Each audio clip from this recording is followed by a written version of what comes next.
of this sensation that you guys are walking around in a silence that is fear-based is sort of the idea that as you got closer to this location, you did indeed start to hear something. And it was kind of these things that seemed to be almost like fighting in the ground, to where eventually from like a higher vantage point looking down, you saw some of the raptors that you all have fought in the past on the ground, kind of fighting over something. And that was cutting the silence. But the rest of the silence was still there. It was still an eerie place. And that was part of why you were all leaving. So you are close to evening, close to dusk here, on sort of the western side of Omu. I did forget to reveal last time that making the top of this structure, you would be able to see from out into the actual cliffside to the west of you all. So you've now kind of at least made part of your circuit to reach the western cliffs of Omu. So that would be part of kind of what's going on here. You have these creatures below you, and you all have generally decided it's time for us to go. But that's definitely part of the mood still, that these creatures are the only things that are making sound in this place. So as far as things go there, let me... Oops, my bad, I forgot to hide anything with Ogvor. So now you guys should be on like a dark black screen.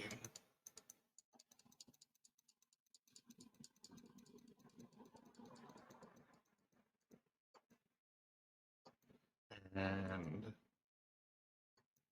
this, if you scroll towards kind of the middle left, is where you guys would sort of be now. And towards the bottom is what I would say you all have kind of cleared and sort of made your way stealthily through this bit of the jungle to get the vantage point you have. Yeah, this map is huge. That's kind of what I meant it to be. So that should give you a... Oh wait, I didn't actually reveal the next part here. You're kind of looking down this amphitheater with kind of like the vines all around you. They are coming up predominantly the actual like staircasing that makes the seating of this amphitheater, so that when you all get towards the center, you're kind of furthest from where the vines have to come from, and they're clearer in that kind of central area. Do you all kind of see what I'm getting at here? I think so. Yep. And then if I dropped you all,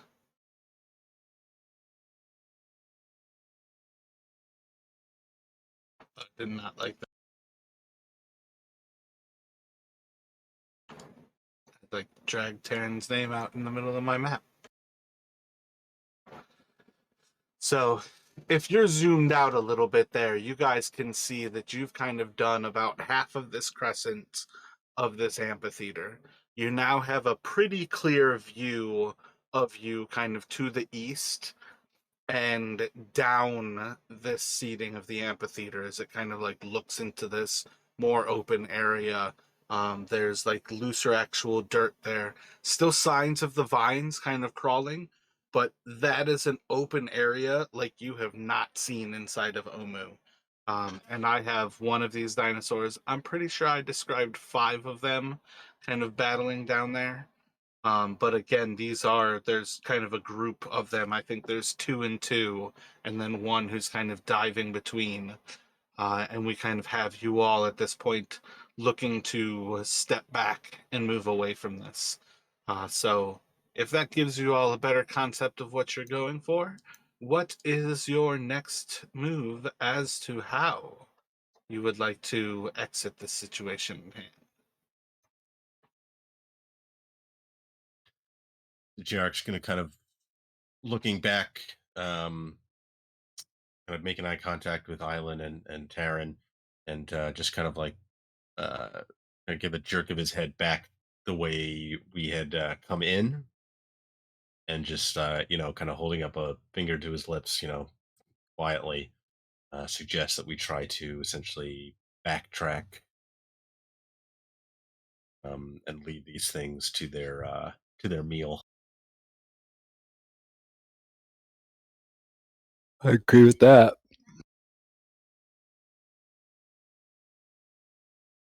Yeah, and Charon, as you looked him explain that with the finger, he just gave a slight nod.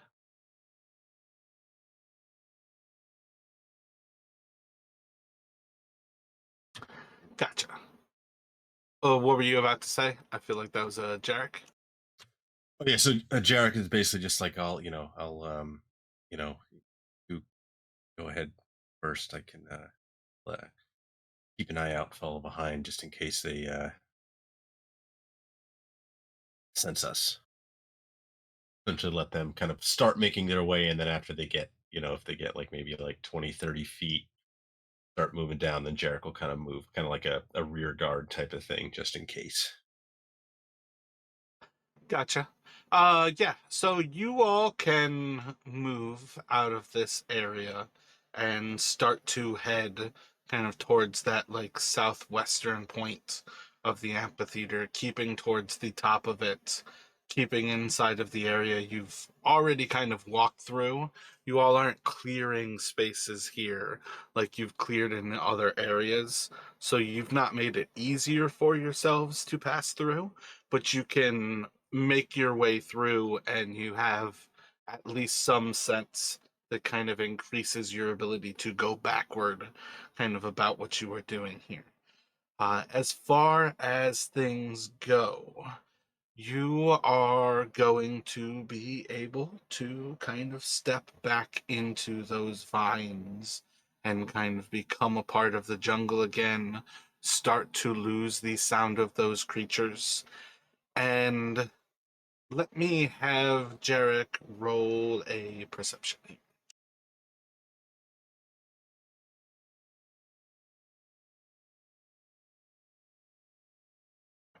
A few things are going to happen for you as you kind of recede behind the others and are sort of the last with a view at this point here. You are going to hear as silence falls and the raptors just within your view go still. And in almost the exact same instant, darkness is going to fall. And it is going to go from it's late in the day to dark, uh, almost instantaneously. What is your initial thought as you're kind of taking this last look and you hear, see, and then see nothing?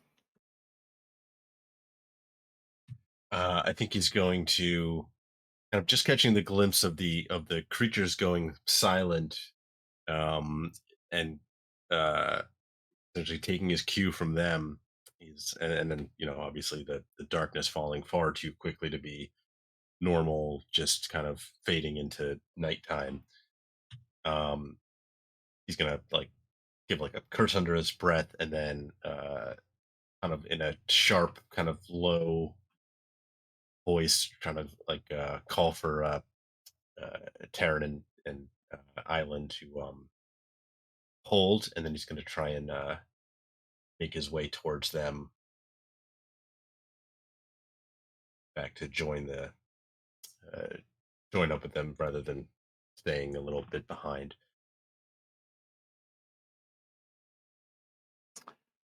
Gotcha. So as you kind of leave this area, you can fall back to the others. Let me have all of you roll a d20. So you can get back to the others. Nothing seems to have changed, neither in your kind of like hearing anything or much more visibility. At this point, you're kind of sneaking around in sort of the littlest bits of like very dim light that might still be around, but more or less that's kind of like you walking back sort of with like that last memory of where you saw them as you all kind of fall into the same darkness.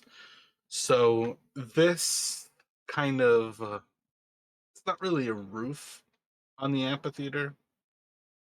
Should be kind of like, yeah, like 30 feet at the narrowest, kind of where you guys would recede back into those vines. But like towards kind of where you guys are at, you have, what is that, like 40 feet at kind of a midpoint, and then it's almost 100 feet towards like the lowest point to the south. You guys have some space up there. There's a bunch of vines around there, but you're now kind of in the descent into darkness. Is somebody going for light right away? Are you trying to crawl through these vines in the darkness? What's the initial thought as all of you are in this darkness? Terran's first thought would probably be to light his rings.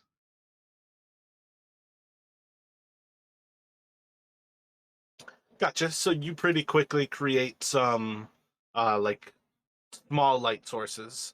Are you shielding them at all? Are you kind of holding your hands aloft to create as much light as possible? What's sort of your thought when you're creating this light? Are you being hesitant with it? Are you being kind of cavalier with it? Probably more hesitant because the darkness came like suddenly. So it's more like, Gotcha. So maybe Jarek seeing as Taryn kind of lights the rings and almost like cupping the hand, so you kind of like point this light source almost like out of the palm of your hand. You're able to kind of do that, and you guys have at least enough to get back together. As you kind of close this space, and you guys sort of start to reassess now that you are in this darkness. What's everyone this change your plan? Are we progressing forward as we were? So Jarek is gonna suggest, like, hold here a moment. Gonna try and like strain his ears to listen for anything. Um, but he's definitely a little weirded out by this sudden change. It's almost gets this. He can't shake the feeling that something's coming. He doesn't know what, but um, essentially try and like kind of wait and listen for a bit and see if he can hear anything.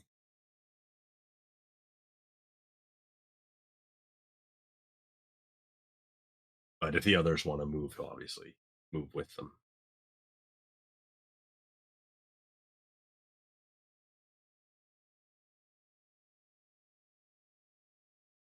Any reaction from Island?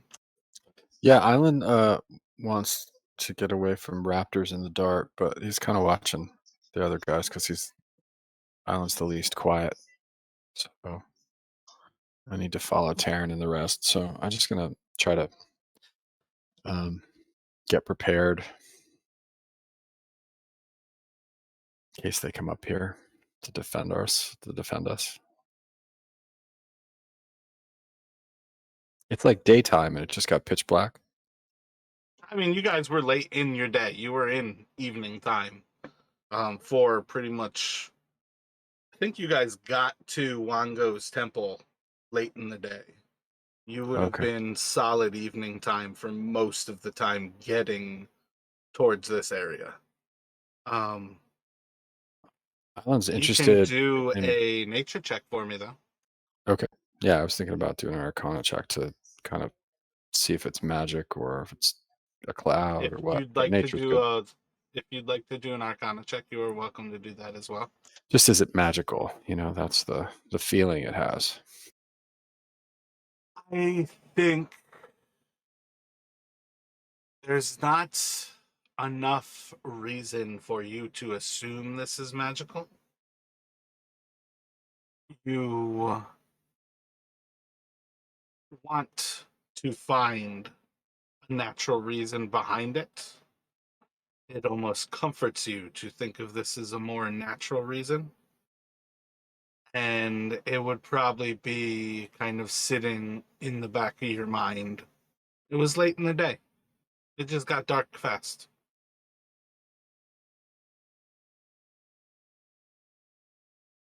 All right, well, let me say that to these guys. Like maybe it's a cloud. It's late in the day. Let's see if we can't get at least to the corner of the structure so we can defend ourselves from the front. Simply lost track of time. Derek seems like, kind of similarly comforted by the thought that maybe maybe he's just jumping at shadows.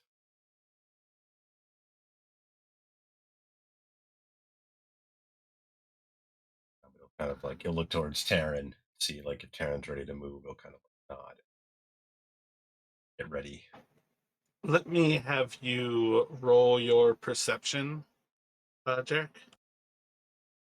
Oh, I lost something. When you kind of hold off, you're looking towards the others, kind of looking to see where Taryn is, watching Island kind of bring you back, and you're holding to hear anything through the silence. You are going to hear scurrying of feet, as if those creatures are somewhere running, getting closer to you. And in that instant where you start to think, how did they hear us? You almost expect to hear your sword inside of your head start to speak to you. You are going to hear one of the loudest sounds that you will ever hear, as there is a massive roar. Your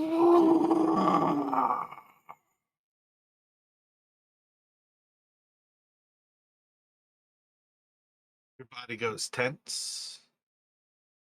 I need you to make a wisdom saving throw for me, please. And you can have advantage.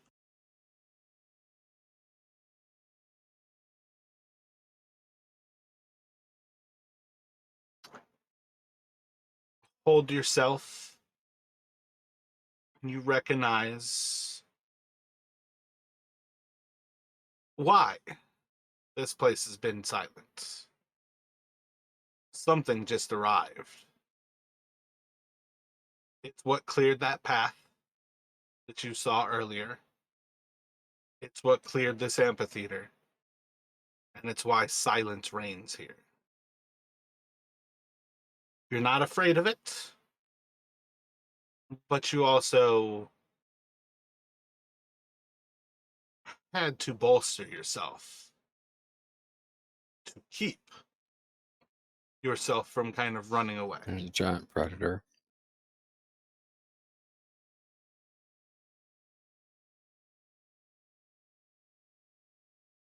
The others would have heard the same noise, but specifically speaking, Jarek was holding back to listen, so. Yeah, I think Jarek is. He kind of freezes in place a moment until he kind of and then he's gonna look to the others and should should move.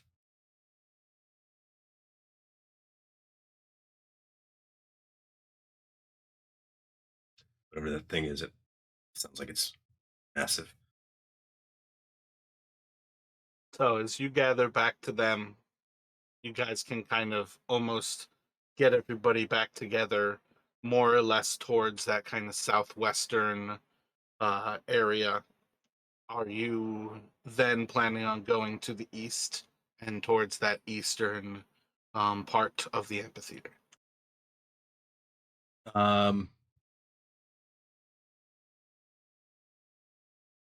Yeah, I guess because we came up around. Yeah. Theoretically, you all did something like that. Again, part of why I didn't draw the actual line before is because you didn't actually clear a path. But that's vaguely what I have you guys as citing. Because when you initially came in, you were kind of right in between. Did we lose there, Larry? You were kind of right in between the stone statues. I think you can kind of see a little bit of one where I revealed it to the north of you. But more or less, you kind of walked in between those statues. So you had one north and south of you.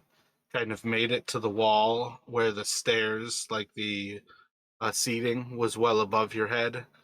Moved to the north to get to where it was level, and then started walking south to kind of get higher ground. Yeah, so I think, since the idea was to get higher ground to kind of see here, but if this thing is as big as it sounds, it might be better to try and, make for um, more open area where it's, so Jarek might suggest we try and kind of make our way down the stairs back kind of like southeast easterly direction.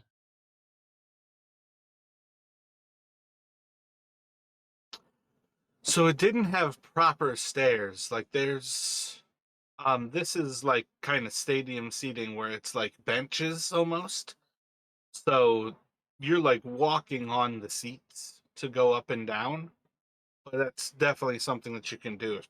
If you move southeasterly, you can then basically go down by moving north. So at this point, like it's kind of your plan to more or less get to that southeasterly point and start to move like down. Yeah, that's Jarek's idea, but I don't know if Taryn or Island have other thoughts. I think that's a good idea. Yeah, I'm perfectly fine with that idea. Seems really good. Reasonable.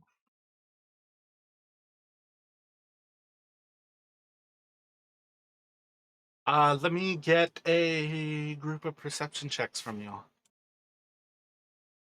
Oh, my bad. Is that 1014 from Jarek? That's that perception right there. Yep, that was for that check. Yeah. Gotcha. And Chris is kind of leading the group. My bad. Taryn is leading the group here. Yeah, I would still be leaning, right? With my light and everything. Gotcha. Yeah, so crawling down this section here, you guys are descending through these vines that are crawling up from the jungle to your right. And you're kind of crawling inside and out of them, above and below some of them. Some you can move, they're still green. Some are still really solid that you have to move around. The really solid ones can be really dry, like how their bark tears. But most everything still is like rain damp. The dry ones you take a little bit more care on to not make noise. But there's going to be a particular point here where Taryn is a little more on the outside of most of the vines. And as you look ahead, you are going to see this massive creature that is standing in the amphitheater where the raptors were. It stands about, I think, 50 feet tall. Its head is probably about 5 or 8 feet tall. So probably still like 2 or 3 times the size of your body tall. Kind of like lower jaw to like top of its skull, and it has a big snout filled with big sharp teeth. Back of its head and the back of its body seem to be colored with feathers that are coming off of its body down its big back that kind of comes out in almost like a triangular form, where its arms are a little bit below its head. Its big chest kind of reaches down into these massive legs that stand probably 20 or so feet tall just to themselves. And behind it, about a 20 or 30-foot tail kind of swings. This creature's body is probably snout to tail 60 or so feet, if not longer. It stands about 40 to 50 feet tall, though it kind of hunches over, head in front of its legs, tails out behind its body, and it's covered in feathers. When you see it stand tall, at some point you are going to see as it kind of is just going to almost reach out towards the sky with its mouth kind of held high, and you're going to see as light comes across its face, and you are going to see this creature has exposed bone and rotting flesh. That the color is kind of seeping out of its feathers, though they once were quite like gaudy, bright yellows, pinks, and oranges. And then as it kind of brings its head back down, back into the darkness, it kind of just like grays and greens out and just blends kind of back into things. You can still see this creature moving around, but in that instant of it kind of reaching out towards the sky, in the light, you can see that part of its cheekbone is or part of its cheek is missing, and you can see like the exposed jaw, that one of its eyes was completely removed, and there was just bone in the socket in that whole orbital. What is Terran's reaction to seeing this creature? You mean beyond shitting himself? Uh, You can make a yeah. Constitution saving throw. You can do it at disadvantage if you really want to shit yourself. I think I'm good, but okay, a giant undead dinosaur with a head bigger than I am could basically swallow me whole. Yeah, I'm terrified. Yeah, I think specifically for you all to recognize this is a Tyrannosaurus Rex. I think it's probably most likely that in different conversations, your characters have been warned about some of the large predators. And you might have thought of things like some of the dinosaurs you've met. But I believe this is the first time you guys will see one of what they would have actually been talking about. Yeah, I mean, let's see. I think first reaction from Terran as he gets to see that, he's gonna shut off the light. He's gonna make himself as hard to find as possible. Gotcha.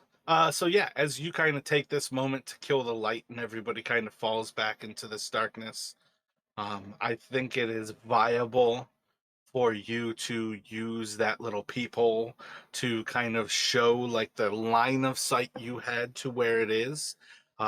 This creature is more or less going to stay in view. Might not have a chance where it actually stands into the light again. But there is certainly a sense that you guys have at least a view on it from where you are, and you are effectively walking closer to it if you want to go down to the base of this amphitheater. This is where I would say me jumping in and not just alluding to the vines. Taryn is a climber. You have no problem ascending and descending the side of this amphitheater. You could certainly help the others do it. But at this point, with the way you all have described things, I feel like it is kind of inevitable that you guys probably don't want to move closer to this thing anymore, and it's time to go over the edge. Yeah, Jarek definitely does not want to get any closer to that thing. He'll risk a fall, or he risks getting any closer. Yeah, how far is it from the corner to the ground?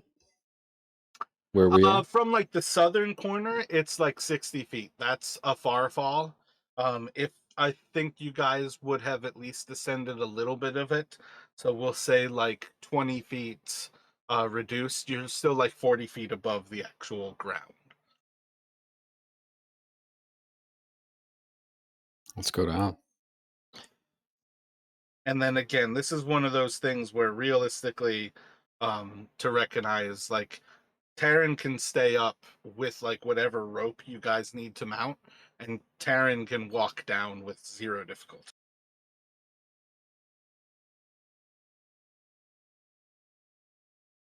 So we're kind of at one of those points. You all can describe how how you'd like to do it if you have anything tricky. Otherwise, I can kind of tell you the roles that it takes to just do it.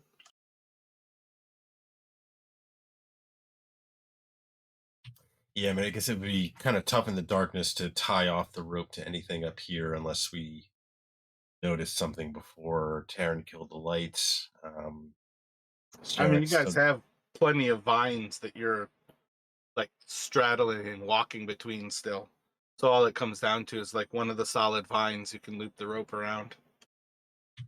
Oh yeah, okay. Yeah, that makes sense. You guys are pretty close and intimate with these vines. This is definitely like crawling through the jungle, kind of like on your chest kind of thing.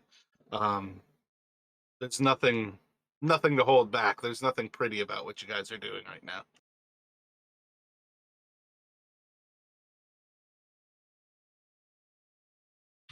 Yeah, no matter how it looks, Jarek just wants to get away from this thing. Yeah. And So sorry, go ahead. and I was just gonna say like Terran could pull out this rope from his backpack and offer it to Wiki, and I can, like you said, just take it off and climb down myself later.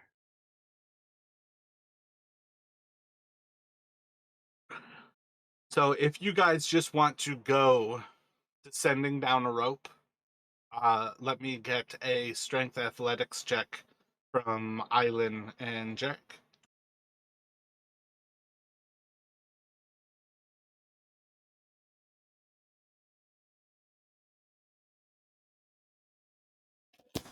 Wow, that's the first over 11 today. So, as they kind of climb down below you, there's certainly going to be like cuts and scrapes as you guys are moving down through these vines. Points where you like snap a little twig and you just freeze. But nothing seems to change. You start to move again, trying to descend as slowly as you can to not interfere with the environment around you. Eventually, Terran, from above, you can feel as the tension is released from the rope, and they're good to go. And you can start climbing down. More or less with yourself, you can simply throw that rope back in your bag, grabbing onto the actual vines. You can almost walk down as if you have 4 limbs. If you've ever seen somebody who like climbs a coconut tree, I imagine Terran kind of has that sort of ability where it's just hook a hand around the branch and you're using your feet to step away from the tree, and that like cross tension on your arms is just holding you in your place, and it's just one after the other. You can kind of walk yourself down. So in a vaguely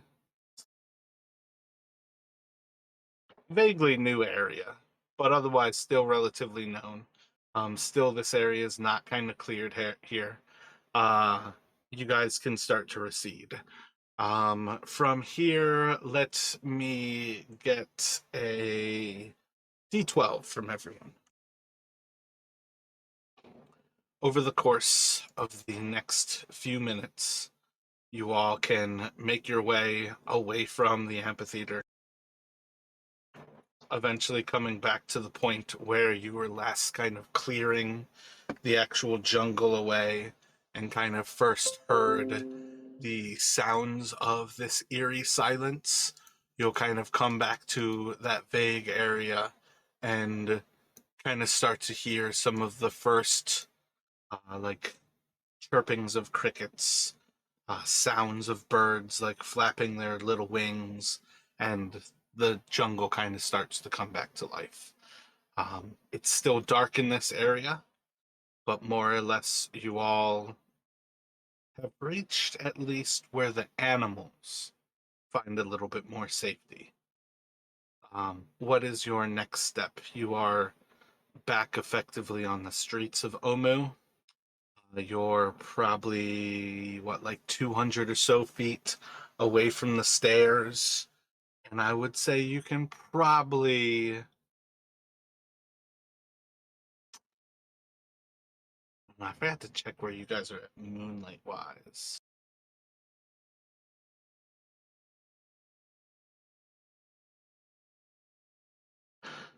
You guys have at least a little bit of moonlight where you can probably make out that those stairs are kind of southeast of you, about 200 feet away. At very least, kind of like the stone, like the limestone of Omu, is visible. Otherwise, you're still kind of inside of like this deep jungle.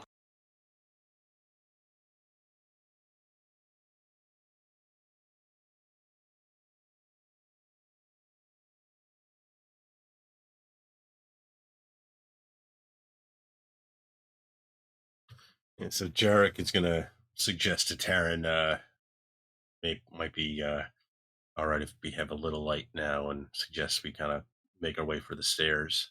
Kind of, it's just like Taryn kind of does the same thing, just kind of try and hide the light, so it's just kind of showing our way a bit, try to get back to the stairs and maybe onto the other side.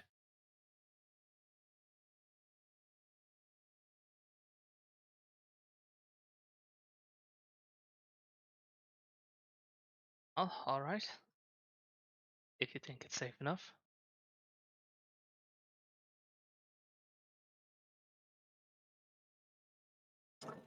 Do we still have Jarek kind of holding up the rear and effectively Taryn then kind of leading you guys towards those stairs? Yeah, I think that makes sense. Gotcha. And what kind of thoughts do you all have as you kind of cross this area of the jungle? You're going to start to hear a lot more of kind of like the natural sounds of just life surrounding you. Just in that little bit, there's a lot of comfort in kind of these echoes of things that are moving about. But making the first of the stones, what becomes your kind of primary mission? Night has fallen over Omu. You all are in a relatively hostile place. What is your thought?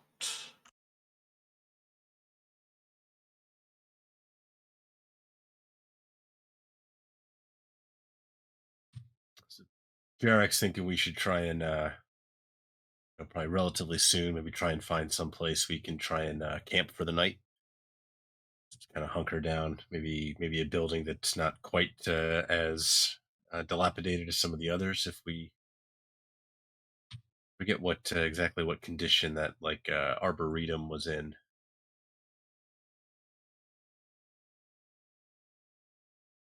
That would probably be the one of the closest, aside from the temple.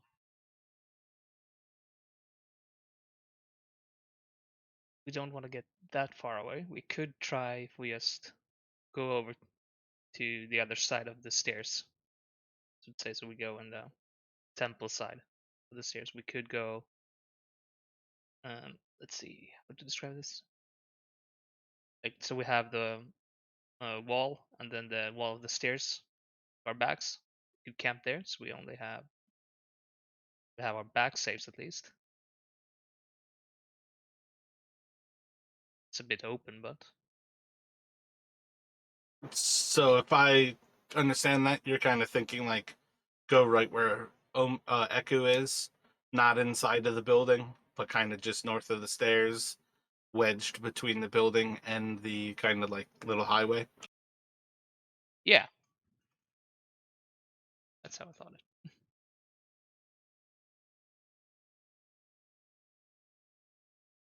Does that sound like an idea to the others? Sure thing.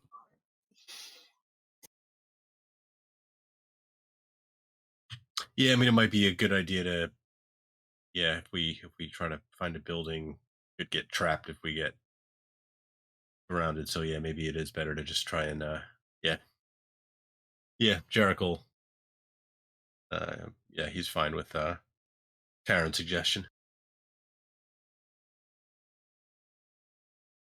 Any thoughts as to how you approach it? Are you going to clear the way to it? Are you going to like spend the time just kind of trying to sneak your way into it? What sort of thoughts do you have about, are you going to string up any of those makeshift like strings and bells to protect yourselves? Would you, if it was going to take 20 minutes to cut your way there and like an hour and a half to kind of like sneak into it, and then you could clear a little bit inside of there so you have almost like a tent made by the jungle, or you could spend like 45 minutes sneaking inside of there and you guys would be slightly isolated but like comfortably kind of hidden in the vines. What sort of thoughts do you all have about like preparing for this night? Honestly, I kind of like the idea of sneaking in and clearing out like the inside, so we have kind of jungle tent. Right, spend a little bit more time to kind of not leave a trail behind you, but have yourselves together and more or less like inside of a makeshift building. Yeah, that sounds good to Jarek.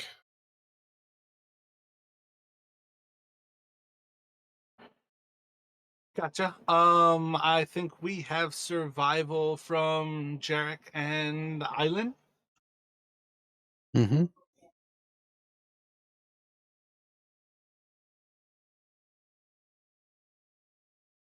And then let me have Taryn roll a D100 for me.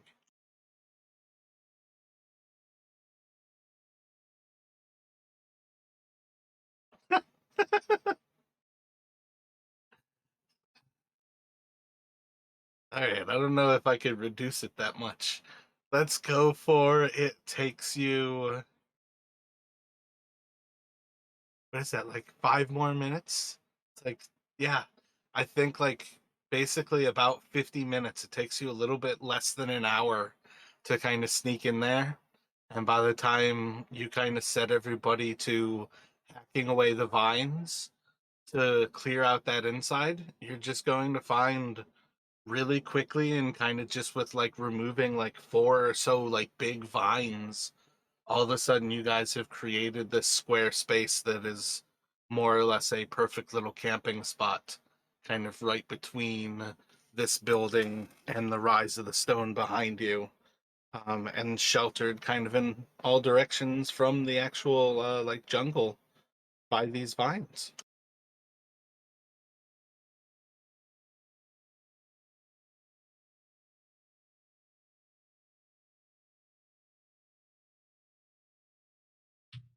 But that seems to work out. I can take first watch if you'd like. Yeah, all right, I'll take second.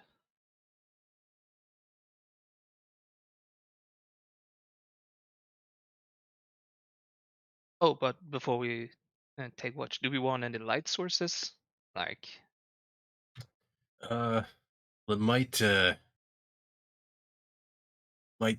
I don't know, potentially defeat the purpose if essentially we're trying to hide in this little kind of canopy we've made. But if we light up torches, it might be visible from the outside if anyone's coming by.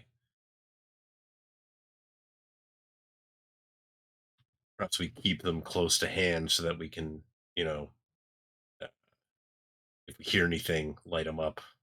But try and keep in the darkness for now.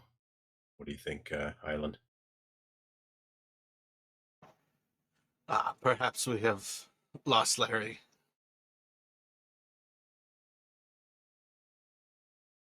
Yeah, you did for a minute. I'm here now, though. What are your thoughts on a little bit of light on the watch?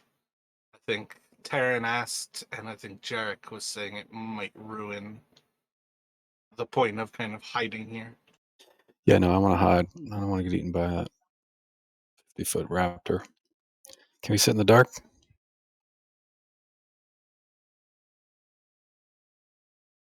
yeah, I mean, it's fine by me. Just if we wanted.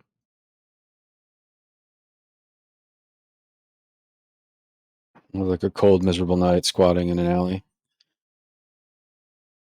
I mean, Yeah, it wouldn't be the first time, but yeah. fair enough.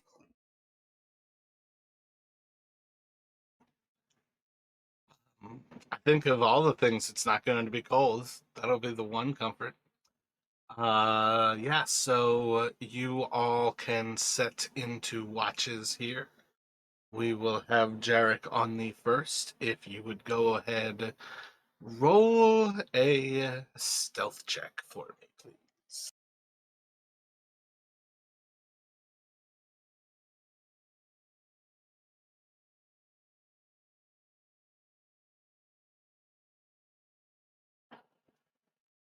As you sit watching over everyone, listening and kind of experiencing Omu, most of this time is going to progress by with kind of little happenings. Nothing of note is going to happen, but among some of sort of like the greater things that kind of do happen is going to be like a torrential kind of downpour that just is a quick onset, happens for a good like 20 or so minutes, and then is just as quickly gone as it came.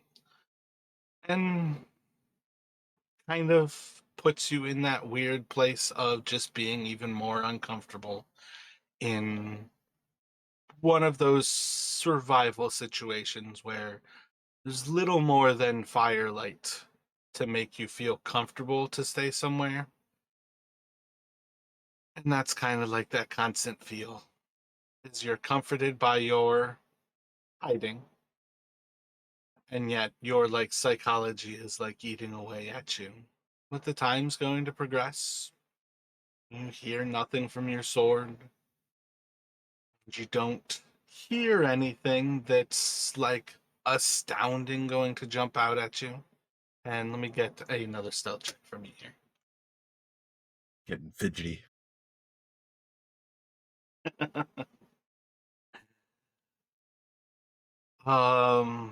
Let's see. At some point in your next watch, you are going to hear the familiar sounds of scales of these snake people as they kind of go over and through the vines. You can hear almost like the soft, like compressed kind of clacking of their scales.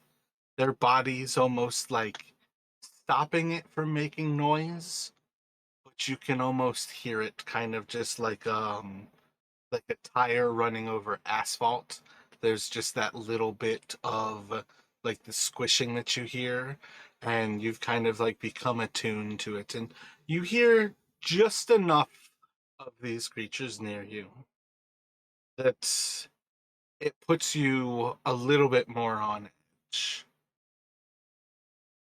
You recognize that they are currently at the temple of Wango and seem to be talking about it, but they are still speaking in this language that is almost like an affront to your ears. It is rather horrific.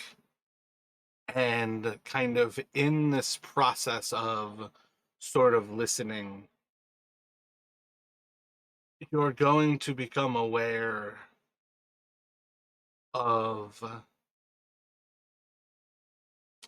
I think is like one of them kind of pauses. Let me get a perception check from you here.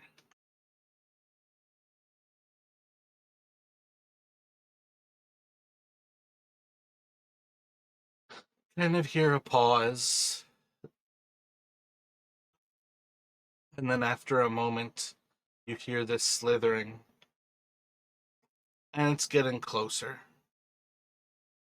And then moments later, you can almost kind of sense it's like just on the other side of where your shelter is, where you all entered. You're going to hear in common, enter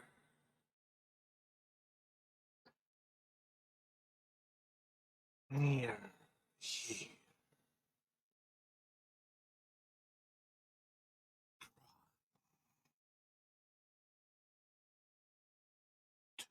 Betray us.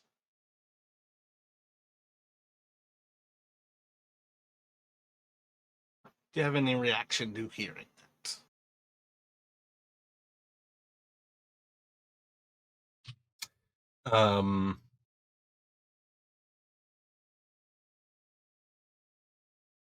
I think Jarek is just going to try and essentially stay frozen in place, holding his breath. Not sure if they're trying to. This is like a trick that they've started speaking in common. Yeah, so I think he's just going to be basically kind of like frozen in place here, kind of like hand, kind of like drifting down towards his blade, but he's just not going to respond. I think the next thing you are going to hear is going to be what seems to be the response from the other, back in the language that you do not understand. And you'll hear at least a little bit of movement as they seem to pass away and move out of that immediate area where you guys entered um, into this area, little fort.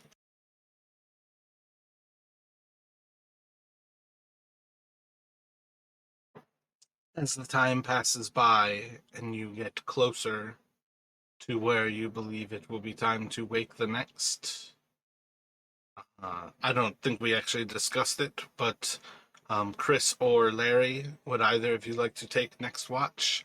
And then Jarek, who would you like to wake? Yeah, Jarek's call, but yeah, I'll take whichever watch.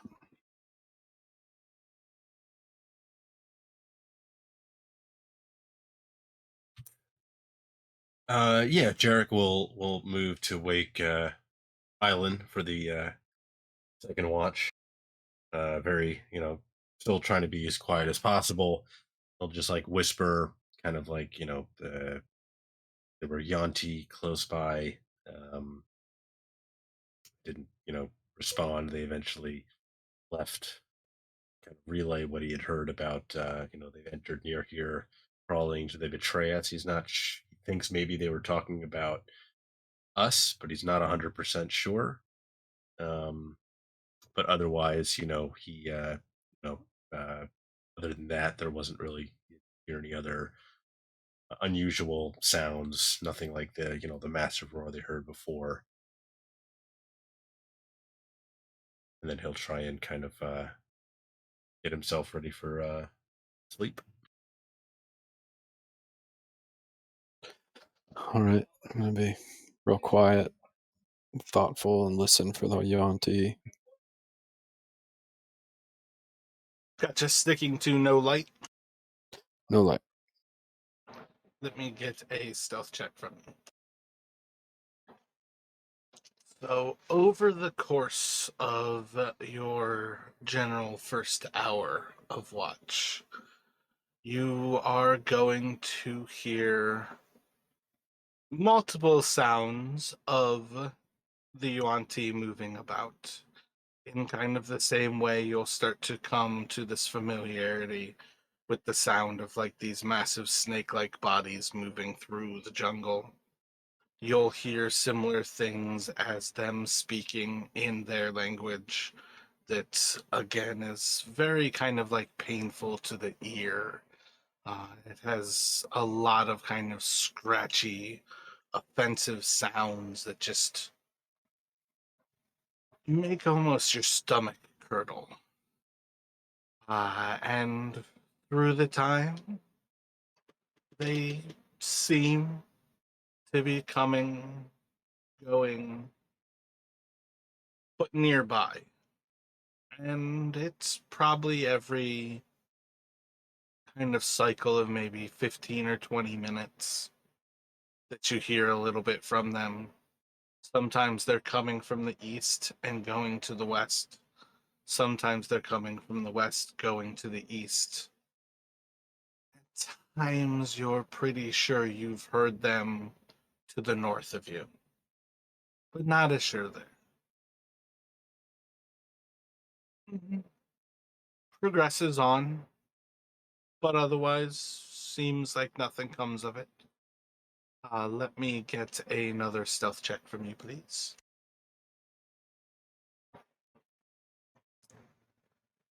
During your next watch, there's points where you hear these same creatures still moving around you. It's not going to become clear what they're doing, and you're kind of coming to terms with that you almost just have to kind of bear that perhaps they are searching for you, and perhaps you guys are well hidden, and perhaps the sun will rise again. And you hold yourself steadfast. There is going to be a point, though, towards the end of all of this, that you are going to hear a clashing of metal on metal. One first hit. Moments later, you're going to hear 2 or 3 strikes almost at the same time. And pretty quickly, it will become apparent this is like sword versus sword. What are you thinking?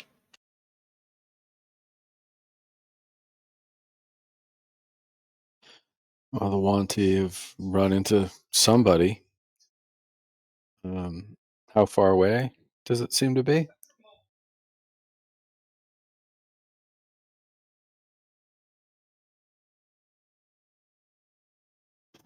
Maybe like 30, 50 feet to the north.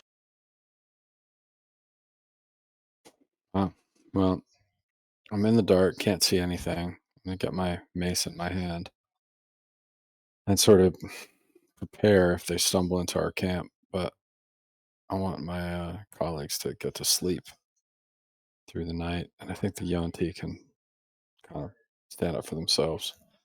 So I'm gonna hold fast to my position and my job. Gotcha. Let me have all 3 of you roll a d8. So, as you kind of sit back to listen to this, there's probably about 5 minutes of this noise before things kind of return to their nightly sort of quiet.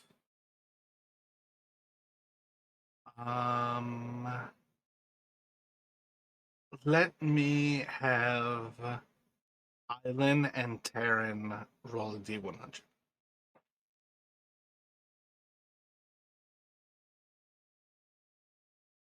Excellent. So for the rest of your watch, Island, doesn't appear to be any other sounds of the Yuan-Ti nearby. Perhaps whatever happened, the Yuan-Ti were thwarted. Perhaps it was somebody who you all might find as an ally. But it probably rests as maybe at least a little bit comforting. Perhaps disconcerting? It's up to you. But when you are ready, you can wake the next person on watch. It could be Terran, or I guess effectively we also could have you do Zets. Yeah, I'm gonna wait. Terran. And Terran, there was a. We heard the Yuan-Ti, and they seemed to be not far. There was some sort of a sword on sword battle. I didn't hear any cries. I don't know that anybody died. Something was going on. Just kind of holding pat.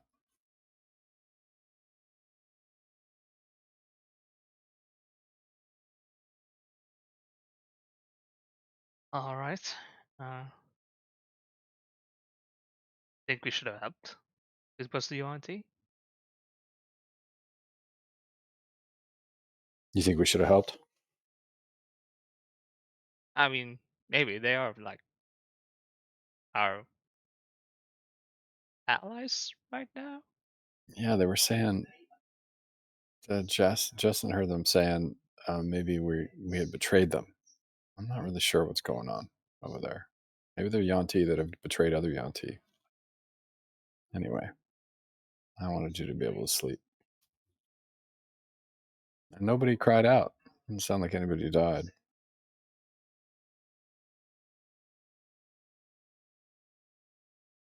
Okay then.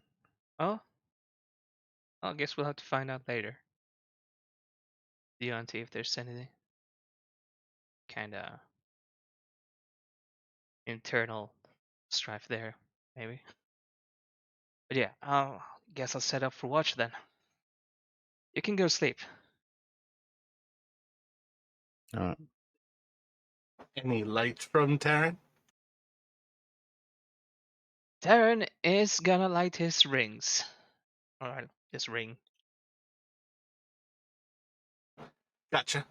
Let me have you do still effectively trying to hide, so I'm going to do a stealth check for you. Yours will just be a disadvantage. It's not going to take you long.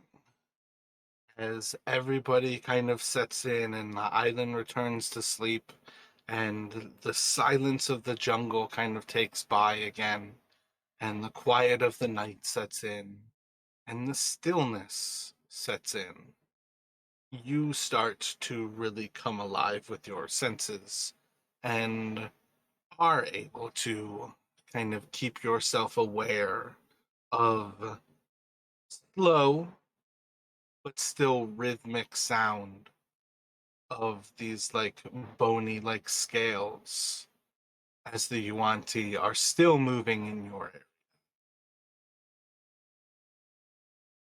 You can kind of keep this in mind that Jarek and Island were trying to kind of avoid seeing them at least in the night here. And you can keep it in mind and perhaps go and treat with them. But it's kind of up to you. Over at least a little bit of time listening, you don't get a sense that they're ever coming to you. You don't ever hear them speaking in common. For at least a good bit of this time, you're not even going to understand what they say because they're not speaking in a language that you speak. Is there anything that entices you to do anything other than to continue to hide?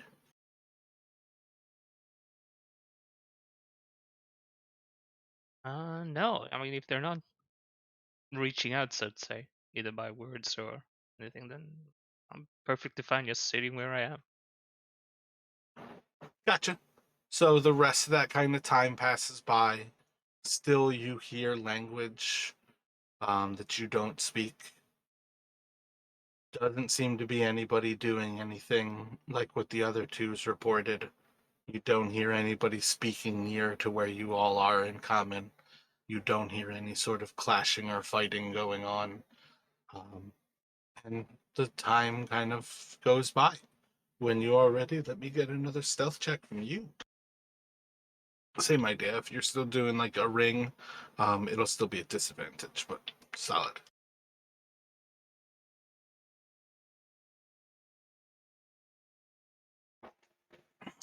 So this time here is going to be a long, slow downfall of rain where things are just kind of lost in this very simple, like, pitter patter as you can hear some of the like higher trees that have grown up uh picking up all of these big like raindrops in big like thunks, and eventually the leaves will kind of break the tension and release the water in these streams, and that sound of water becomes kind of like deafening as it covers the sound of the jungle.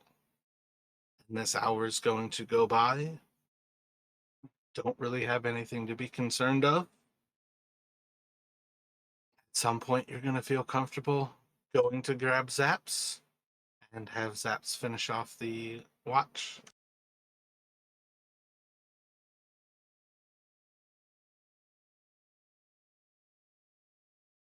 Oh, all right, then I'll go wake up Saps and just tell him everything that Aiden told me and what happened in my watch. So Gotcha. So as far as things go, I am going to assume that we keep Zaps to you guys stay stealth and are trying to hide through the watch with no light.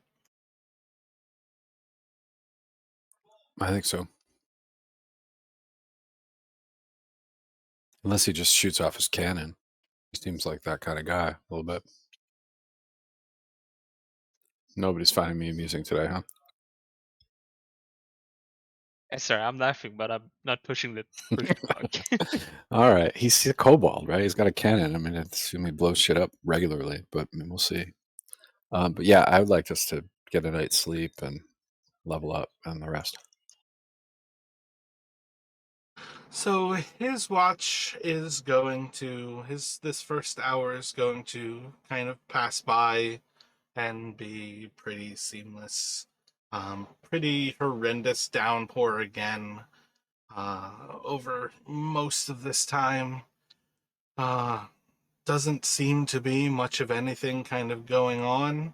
I don't think he has much to pick up on, and I don't want to continue too much longer.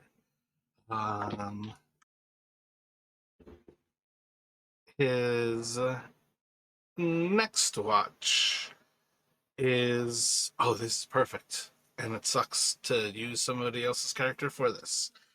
His next watch is going to be broken by the sound of kobolds marching. They are going to head up and into this area. None of you all really know Chase all that well. What do you all think a kobold's gonna do when a kobold hears some kobolds?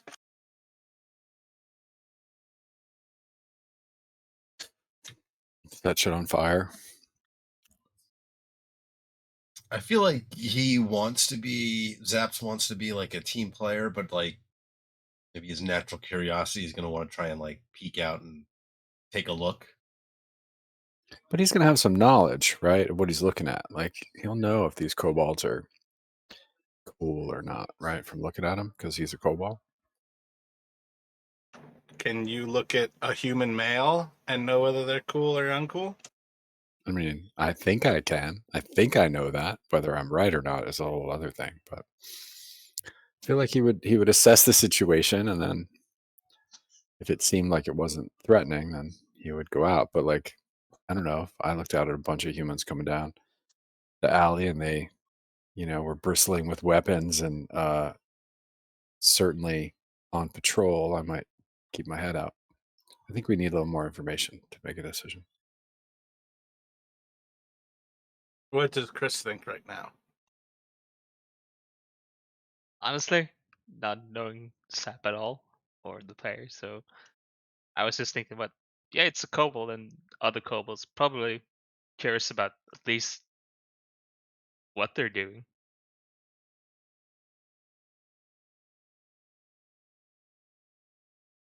I've never heard of kobold on kobold factional violence, but perhaps that's a thing. Kobolds have a place in this world of like Faerun and kind of D&D in general, very similar to like goblins and orcs. Orcs and goblins are a kind of universal threat, and goblins get thrown about by the orcs as like fodder. Kobolds are like the fodder of bigger dragonoids, and tends to be of actual dragons.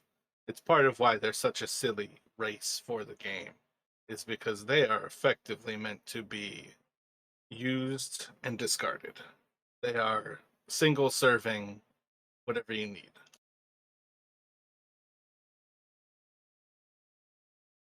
I think a long kobold life is like 4 years.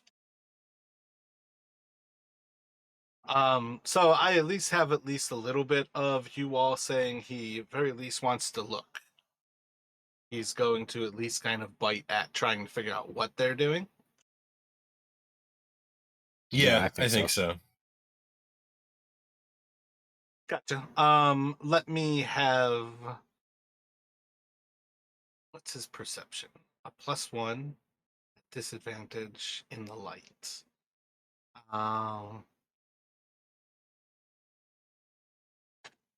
Yeah, let me have a D20 from Terran and Island.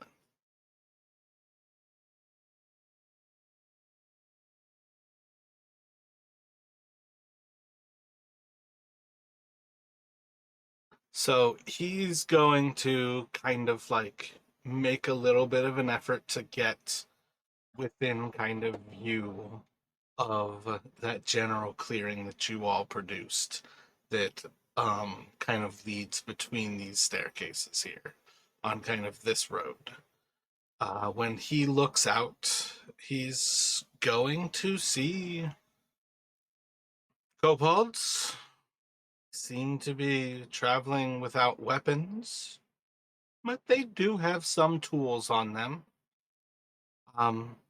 To somebody who's kind of skilled at like machining things, they don't have like a full set of tools, but maybe between them they probably do. But they seem to be kind of moving from the stairs to the west and heading into Wango's temple. Awesome. Repair crew. Maybe the Wanti were resetting the portcullises last night.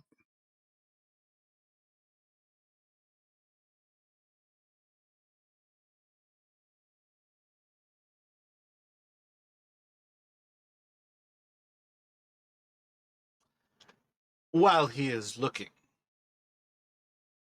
the other kobolds are going to turn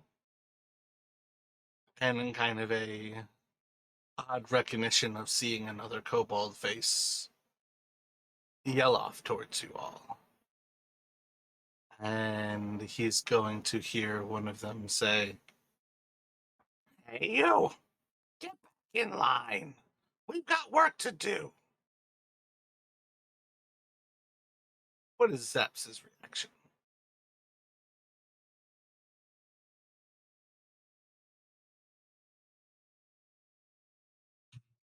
That's a tricky one. This would also be in Draconic. I think he might get in line just because running away will just create attention. What do you think, Jared? I feel like because he's been out on his own for like a long time. He's very kind of happy to find us, so I'm not sure he'd want to leave us again, even if just to like kind of temporarily like kind of join in with the idea of sneaking away again later.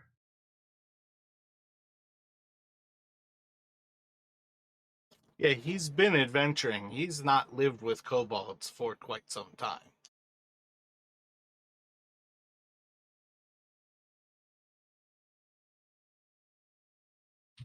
Maybe he'd like try to um like answer this something like, he dropped, he dropped his tools, just, go on, he'll catch up with them, like kind of essentially trying to like Bluff. deceive them.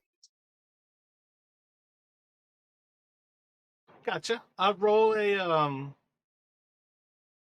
d20 for me there, Jack. He's got a +1 deception.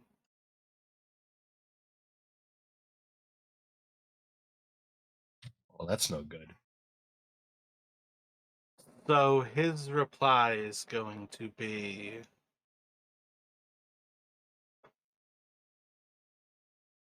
I think he's simply going to hear this kobold kind of yelling back towards him, kind of cursing him. And you're going to see the kobold kind of like remain still, almost like crossing its arms and like tapping its foot as it kind of like curses him and yells out, "We've got to be finished before dawn. Hurry up." What is the next thought? As you've bought yourself time, but this person is not leaving. I think maybe he'll maybe like in the guise of kind of like searching for the tools like he said, maybe he's going to try and alert at least one of the others in here without making it too obvious. um Maybe Taryn, because I don't know, what do you guys think?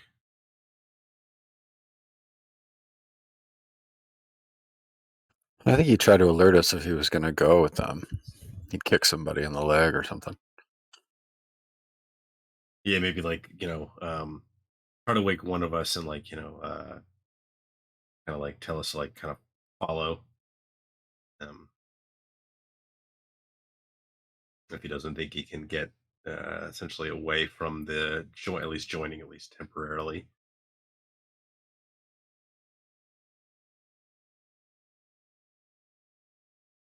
Any thoughts from you, Chris? I mean, no, like I said, never played with the guy either, so kind of hard to say what he'd do.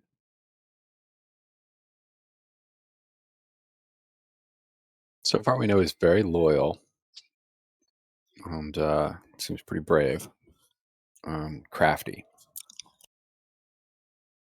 And we also like, he's got the same patron as we do, which is another reason why he'd probably want to, stick near us.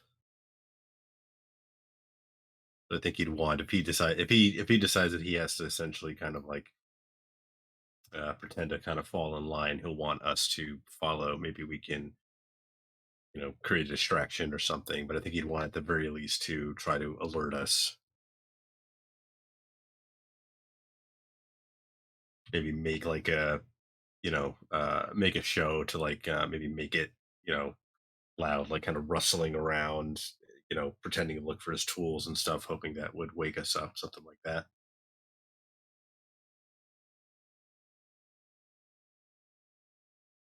So I don't really care whether you guys make a chase decision here.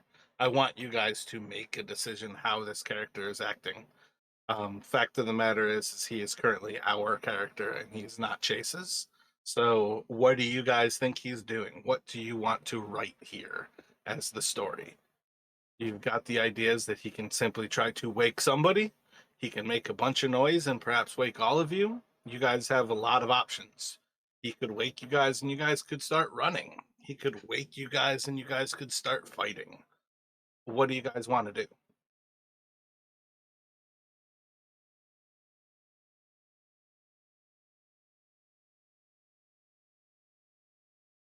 Yeah, I think he's gonna try and wake us all up, like make some noise. Gotcha. So just making a bunch of noise with his tools, trying to wake you all up. Is he going to simply do that and walk out with you guys awake? Do you want him to try to explain to you all what is happening? Do you want him to try to plan with you all while he wakes you?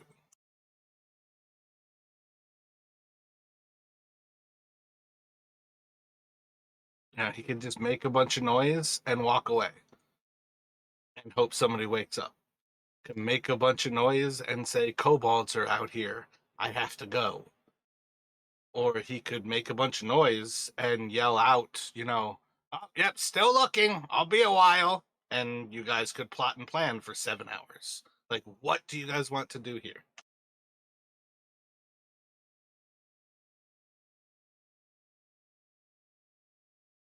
Yeah, I think he's gonna make a show and try to bluff them again. Like, I'll be right there. I gotta find my tools, and then when he ducks his head back down into the jungle, he's grabbing Taryn or whoever's closest by and waking us up to tell us like there's kobolds in a work gang. I have to go and you have to follow. Gotcha. Let me get a d20 from Eileen and Taryn.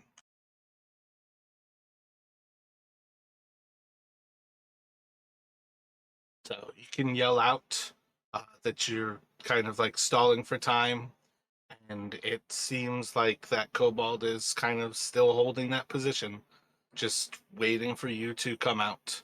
So what is he saying to you all before coming out? Is he getting everybody up? Are you all coming out with arms ready?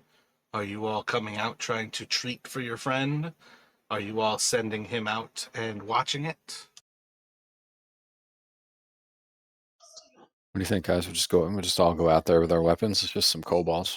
They don't seem to even be armed. They just have some tools.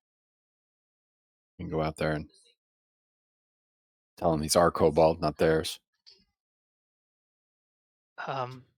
Just a thought. Why don't we just go out with our arms and just go? Like the UNT are coming. I'm not sure about the Kobold and the UNT if they're friends, but could try. Like try I to was thinking- intimidate them. Yeah, I was thinking we go out, not even with like weapons drawn, but we just go out and bluff and say, like, we need him for something else. We'll send him to the temple when we're done with him. Get moving, something like that. Try to bluff, intimidate them. Good. I like that plan.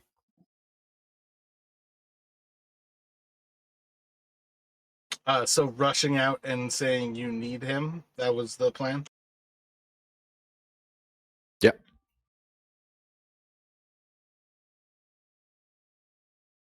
And Jarek saying it, what are you actually saying? Just kind of as simple as that. You guys are like weapons out, standing around, almost in like your superpowers, trailer photo. Totally. Like the Avengers. Well, I don't think Jarek is gonna have his weapons out because if Zap's basically, if he, had time to at least describe like they have tools or going to the temple, they seem to be like a work detail, not really an armed group. And I think Jarek is going to, kind of like step out, kind of trying to look like, maybe like chest puffed out, trying to look important. He's got his weapons on his belt, but he's not drawing them. And he's going to kind of like start moving towards the kobold who is waiting, and kind of, yeah, say like, we need this one. Got another job for him. We'll send him to the temple when we're done. Get moving.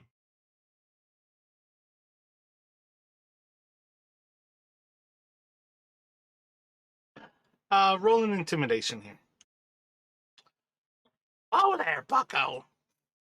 Just calm it down. Nothing to worry about here. And he's just gonna kind of like look over towards Zaps. Karkaral, I'll find you. You better return to your duties. And he's just gonna kind of give you a side eye and kind of like almost like shuffle his feet side to side, making his way like into the Temple of Wango.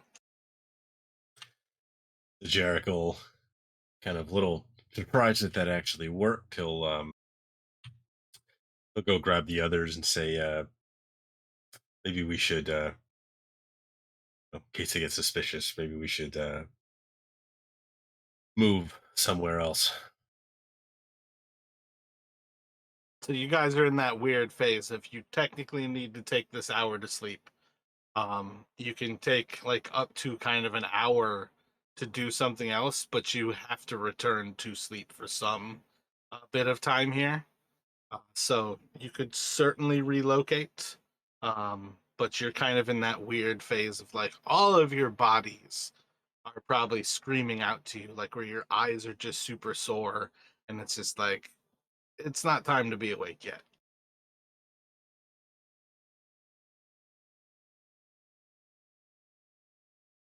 Yeah, I guess maybe in that case we just kind of go back under the canopy. You know, if the light source is still out, maybe kind of snuff it and try and just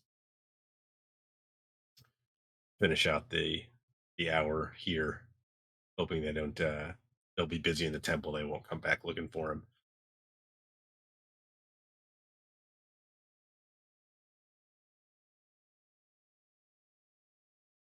Sound good to Island and Taryn? Yeah, sounds good to me. You all step back into that little sheltered camp that you've created. The idea is to sleep for this last little bit of time before your normal evening would be complete. As far as I see things, you all can benefit from a long rest here. Zap's keeping up the rest of his watch, and you all can determine what you would like to do as you kind of come to with this next morning. What is it? I think the 26th of Myrtle? That was off the top of my head, getting to my notes right now. Yep, 26th of Flame Rule.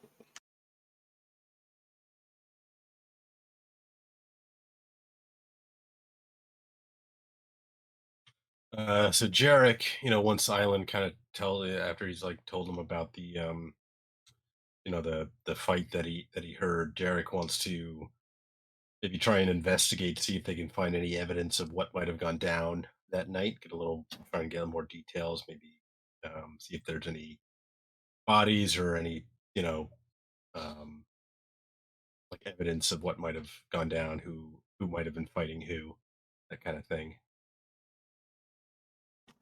Yeah. So Island can recount to you that was effectively kind of like northeast of where you all are. If you all wanted to clear a path in the vines, you're probably looking at probably about 40 minutes or so before you arrive there. Roll a survival for me from Island and Jarek, please. And then let me get a investigation, if you have it, is Taryn. But let me get an investigation from Jarek as well then. So around the area where Island kind of points out where Jarek and Island are able to clear and kind of search for. You all are going to find it with relative ease. There's certain times where you guys start to wonder if you're going in the right direction, but eventually kind of getting there. Again, 40 minutes in this kind of jungle isn't necessarily terribly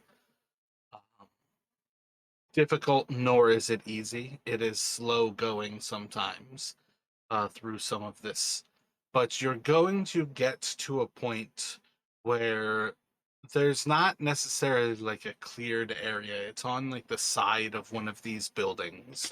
And it seems to kind of be almost taking place like in a area where there's a big verticality to it in how the vines are growing up and between these two buildings that are spaced maybe like a foot apart. As they go up to the second story, they're already like basically like connected together where it's one wall instead of two. And it seems like in this kind of area space between these two buildings that there was some sort of a fight. You see signs of like some of the sword blows. You can see signs of limbs. And the biggest thing that is going to catch both Jarek's and Terran's eyes is that when you come to the correct location, you all are going to walk into an area where there is a puff of a fine yellow dust that is in this location. All of these vines are covered in a soft kind of yellow. The ground, the leaves, these buildings.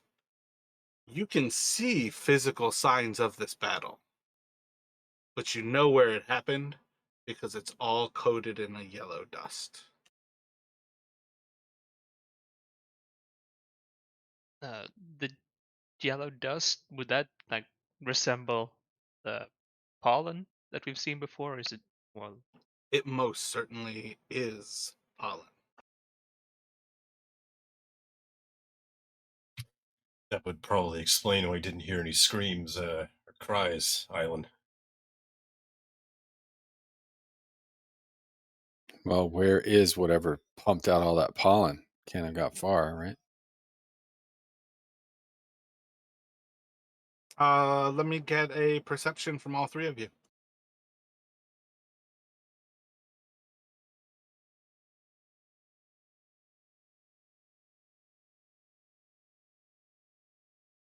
Yeah, Island, it doesn't take you but a few moments just kind of surveying the area, almost throwing up like a quick grid in your mind, and makes your eyes just go to this area that's kind of right towards the center of this circle.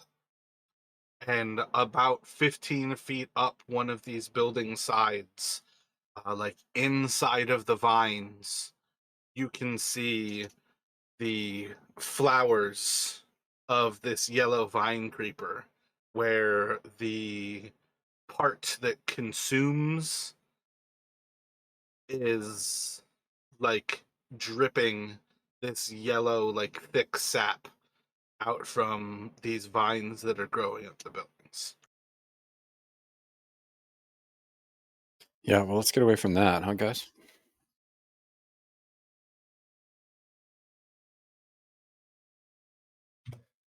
Agreed. Yeah, most certainly agreed. It's pretty powerful. It could take out some Yuan Ti, right?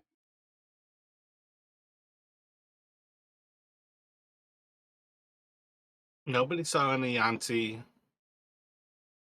I thought we heard a lot of Yuan Ti, and then we heard the battle. I'm conflating those things, but We don't see any Yuan-Ti bodies, unless they, got Yeah. dragged off or something.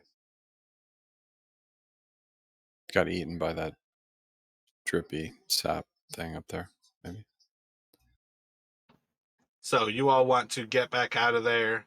Are you like going to the wall and looking to explore new grounds, going back to the amphitheater? Are you going back to the streets where you all had cleared things and looking for the kobolds? Are you going back to the amphitheater? I think probably maybe go back over the wall and then south of the amphitheater start searching new ground. Unless you want to guys want to try and search more north of the amphitheater. Like maybe the undead T-Rex is only there at night. I think I'm good with not going over there. Yeah, the less time spent with the undead dinosaur is horrible. So yeah, I'd like to go get up towards on the south. wall. Yeah, I'd like to get up on the wall and go south and west and see what's over there. Kind of where Jarek pinned the map.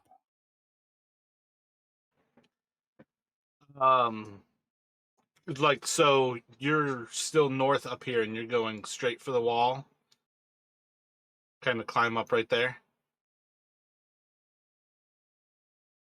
Well, I like the idea of getting a vista on the ground below the wall that we haven't seen. But what do you guys think? Might put us in the line of sight of the T-Rex. I couldn't tell, but I thought maybe the other thought from Justin was to go south and then go up on the wall. But that's what I'm trying to ask. I'm trying to ask where you're going. Yeah, I think south and then up on the wall is what Jarek was saying, and that sounds fine to me. Chris, you got an opinion? I mean, yeah, that sounds fine to me.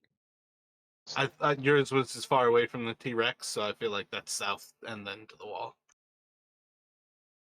Yep. Gotcha. So yeah, that will be. Let me get a D12 from all of you. All right, so I've rolled on this table now 5 times, and 3 of them have all been Yuan-Ti. This is just randomly not a Yuan-Ti, but Yuan-Ti is like 96 plus. Oh, and I forgot to say, like when we wake up the next morning, like like Jared kind of has a little bit of an odd look on his face, and he will kind of as we're kind of like chopping as we were chopping through the vines and stuff, looking for the battle site or site of the fight. He'll be kind of like adamantly saying like, we can't trust Rosny.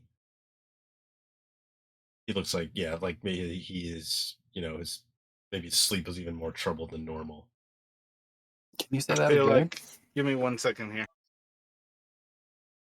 You can explain that to them. You can't trust the Rusty. What was the sleep and the normal part? So yes, basically Jarek had kind of some odd dreams during the night, and he, some of it's still hazy. Doesn't really remember. Like he would kind of like he would wake up, he'd gotta kind of be like almost looking a little confused, and then he'd like maybe you'd see him like kind of like he'd be patting like down on his like a pocket, and then he'd be take out a what looks like a feather, maybe a feather from a bird, um, and kind of be looking at it with like his eyes a little furrowed, and then he'd kind of put it back in, and then he would say, yeah, we can't trust Rosny. He's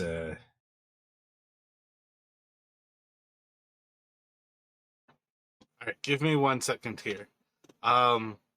Justin, can you look at your private messages? Chase just joined us. So, can you hear right now, Chase? Yeah, I can hear you. Alrighty.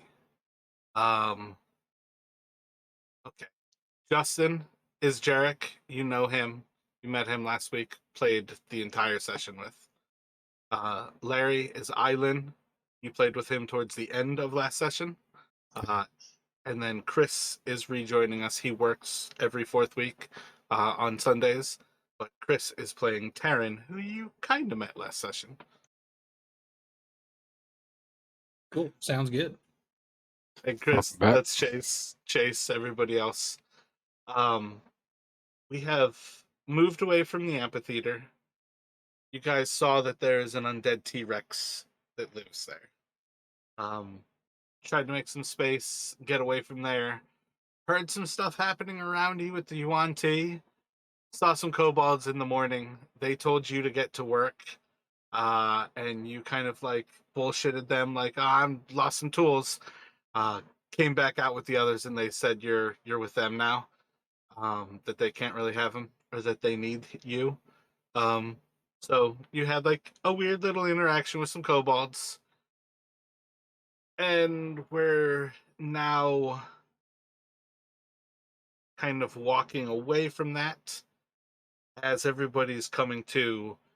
Justin is having this kind of change of moods. Yeah, he's just he's not he's troubled by something, and then he At very least, you're freshly mumbling stuff. Like that's kind of what you're saying, right? That you're saying stuff under your breath. That's a new characteristic at very least. yeah, and it almost looks like he's trying to like remember something, but he can't quite. Like it's kind of like you have a dream and you wake up and it's there and then it fades really quickly, but he's kind of like mumbling to himself and then like kind of maybe like quietly under his breath at first, like trust Trosny, and then louder for the enough for the others to hear it. And you would see he would kind of like be patting down in his pocket for a second, kind of like when he first wakes up, and then kind of surprised would pull out what looks like a feather, a bird feather, and then he'd put it back. Another kind of like weird brow furrowed, and like maybe a little more like insistently now would say like we can't trust Grosny. And he's like he looks like he wants to say more, but he can't quite remember exactly. So there's that.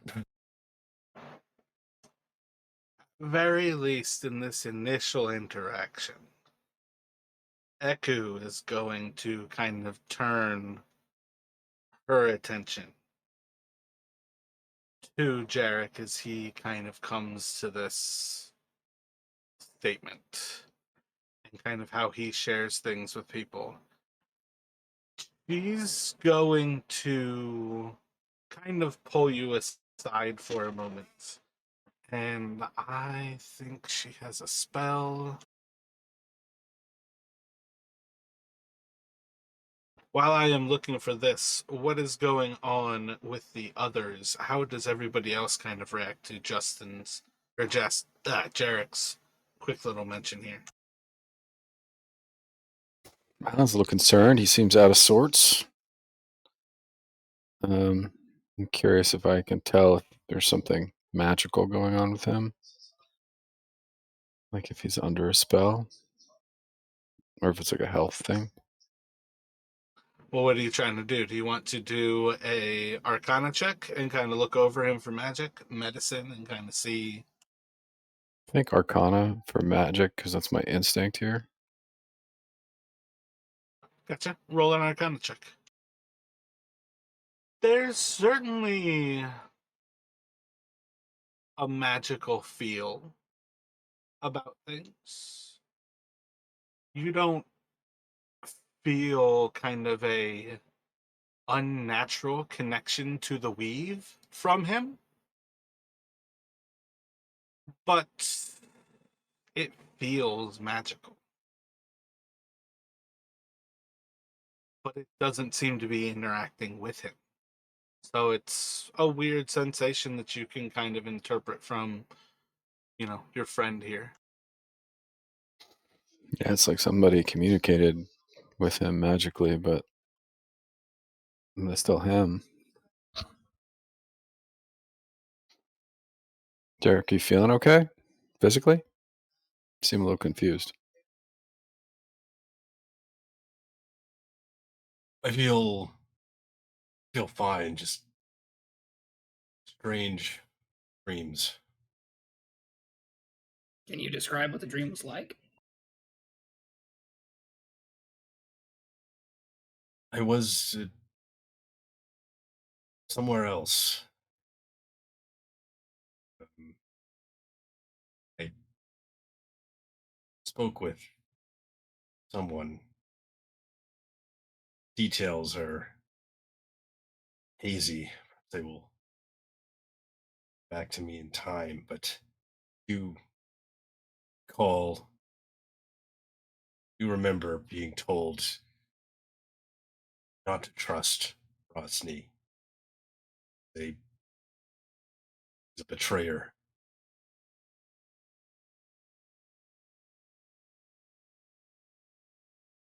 So somebody sent you, like, communicated with you in your sleep magically to give you that message. Wonder if it was Syndra or somebody.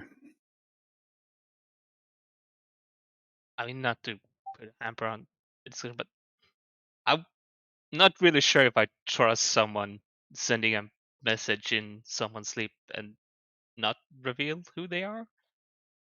Kind of feels like they're trying to drive a wedge between us and Rusty. I mean, Rusty, sure, they captured us at first, but it seems like he has its head straight on. Wants to fix the curse and everything. Wouldn't be on a red wizard to do ascending like that, would it? Never hurts to have a healthy dose of skepticism on both sides. Odd person sending you a message in your sleep telling you to not trust someone that's done well by you, or the person that you've met that captured you and is now doing well by you. Seems like both parties could do with a little skepticism.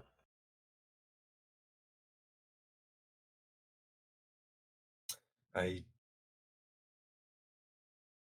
don't think it was Syndra. I feel like they told me they were. He's gonna look very kind of like a mix of like angry and disappointed, and like shaking his head. I just can't remember. But I I can't explain why, but I should trust it. I not to trust Rosny. But sorry, go ahead. I've got your back either way, friend. Just keep your head on straight. You'll be all right.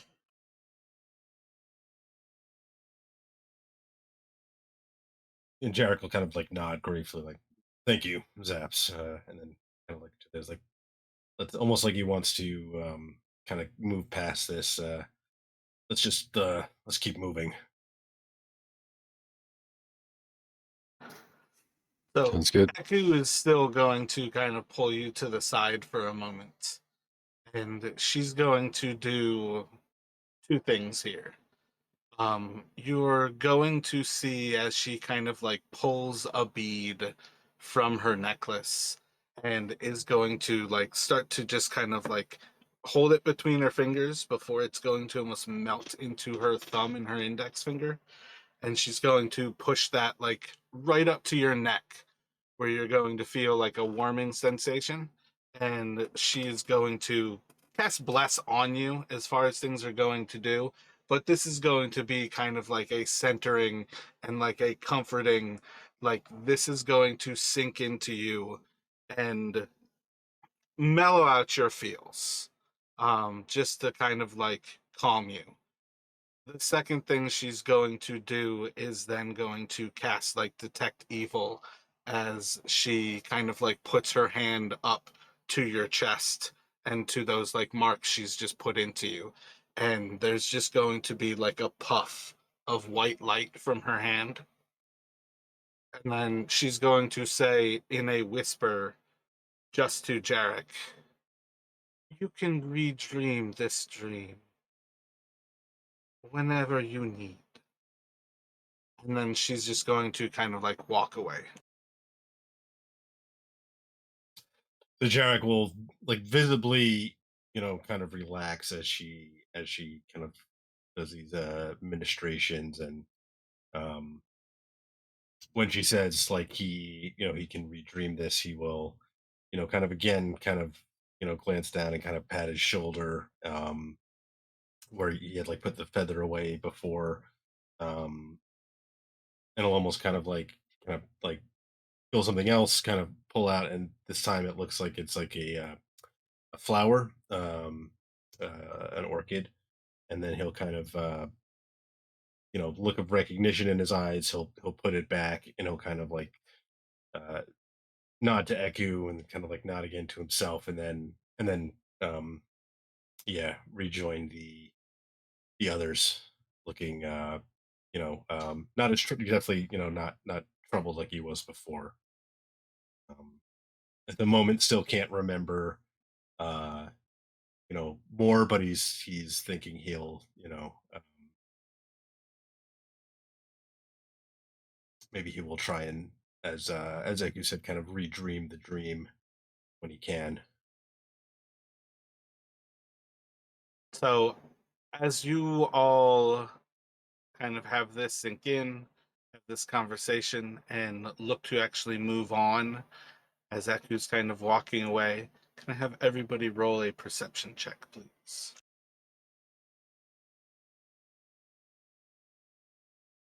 Chase, is Zaps at full hit points right now?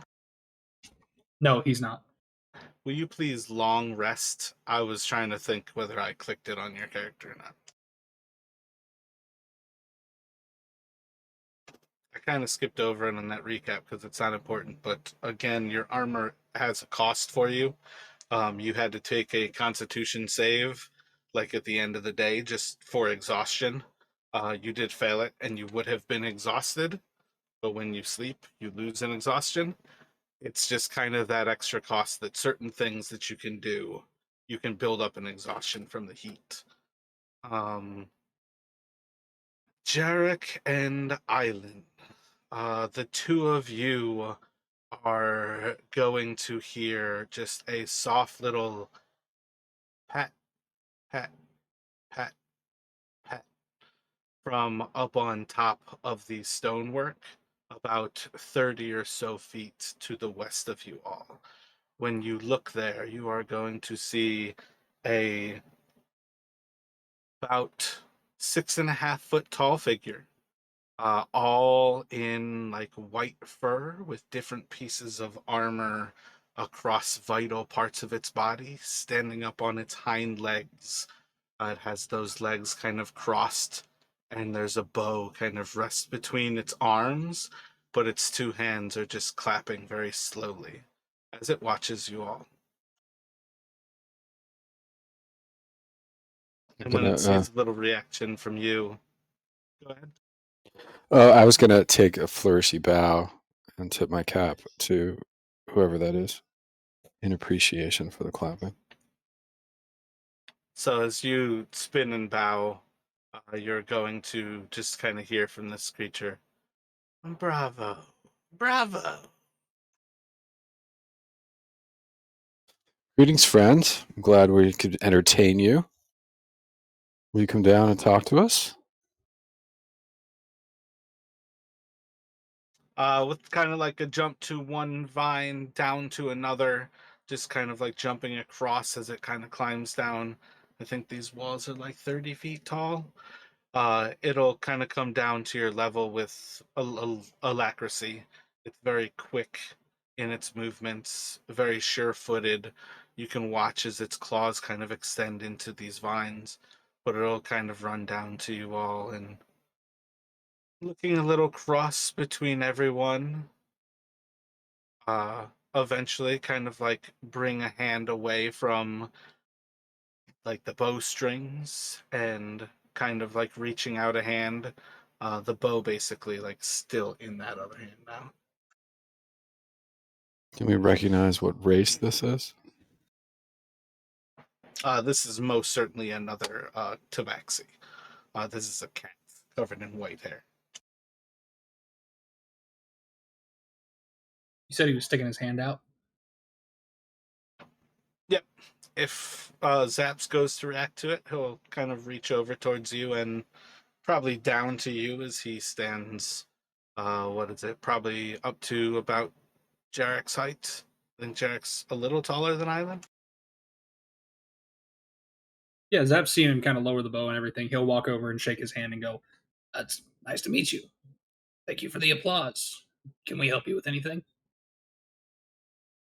I figured myself a little more entertained by whatever you were doing. I certainly don't require anything at all. Friend, did you see what happened here last night with the yellow flower? I heard some of what was happening here last night, but I was still in above. Yeah, we didn't see it either, but it seems perhaps the flower won the night.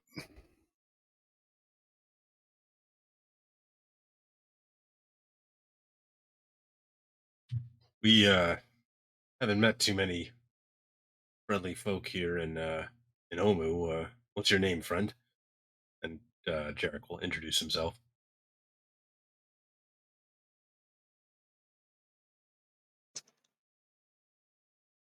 Let me get a persuasion from you. This is more to make you roll instead of me rolling in secret. So it's going to kind of like flick his wrist and roll his bow kind of like up his arm and over his body in like the fluid motion to reach out his other hand to you, and kind of, or other paw. So he's still like kind of shaking Zap's hand, maybe as he's letting Zap's go, and like very fluid, like moving over into your attention. And as he kind of looks up at you, like looking down his body a little bit more like we would normally see a tiger, uh, you're just going to see, like, as his lips kind of roll off of his teeth, bag of nails. Go ahead. Oh, just gonna say like, nice to meet you, Bag of Nails. You mind if we ask what brings you here to Omu? Far more interested in you myself. But I come for the game. And he'll look off to the west. Did you come for that 50-foot T-Rex?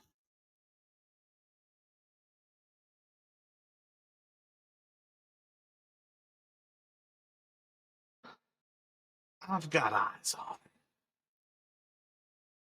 She's got her tricks. But eventually, everyone finds their end.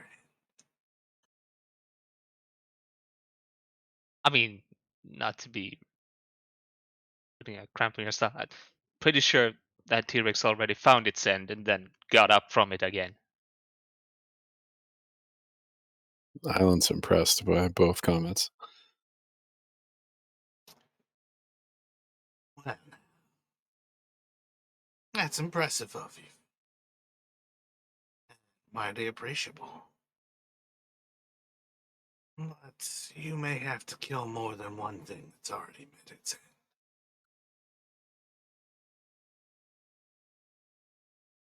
And kind of like with a little smile, like looking back over towards Taryn. You'll find that out. Bag of Nails, it's hard to survive out here by yourself. Who are you with?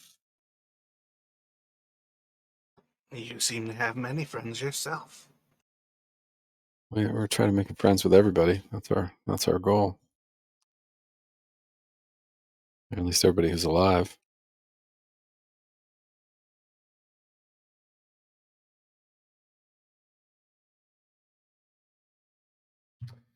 You, Paganels, you explored much of the city, or you tend to stick to the outskirts? Imagine the game's better out there. Roll a D100 for me.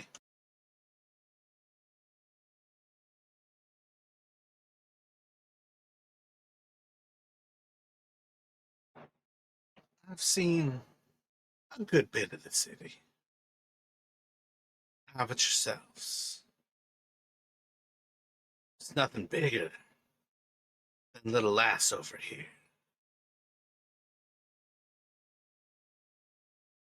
Kind of like eyeing back towards the west. That's an awfully big predator to try to take down by yourself.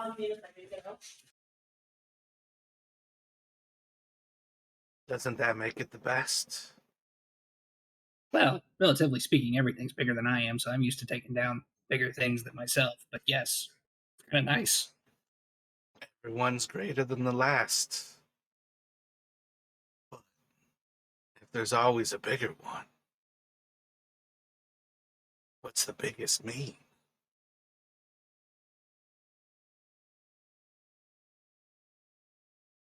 I don't know. I've met a couple of small birds that have whooped my ass more than something that's 10 foot tall. Kind of like getting down on like all four paws, getting like real low in front of you, and then like bringing up his neck as he kind of like looks right into your face, kind of side of his face to yours. But did you kill him? Yeah. They've started it. It was the first, the greatest. You got the thirst for it. Kind of like full in your face, like so much breath of somebody else is now your breath. He's just staring like straight into your eyes. Zaps is going to have no problem with this. He has like no boundaries whatsoever, as stated in last one where I literally jumped on Jarek 2 minutes after I met him. So Zaps will get lower with him and go, I don't mind a little bit of the hunt. But the main thing I'm concerned about is getting me and the people I'm with out of here alive. Do you know of anything in this area or anything we should be aware of to stay away from? A little lass might be a good start for you.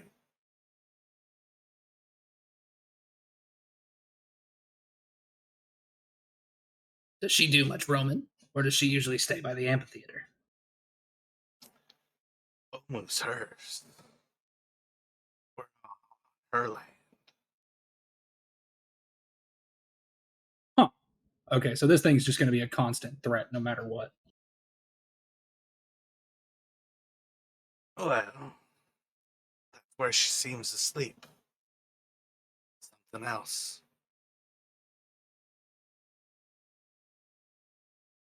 Did you say she sleeps here with something else?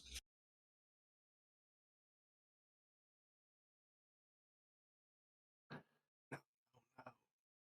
She can be a constant threat. But now you know where she sleeps. And that's something else.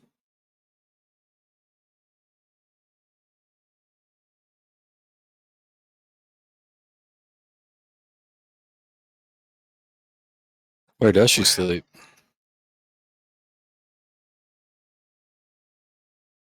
I believe she's, or sounds like the amphitheater.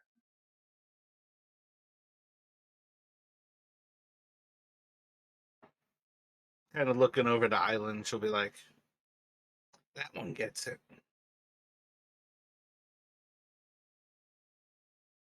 Well, I mean, I'd much rather kind of encounter her while she's sleeping. We saw her walking around.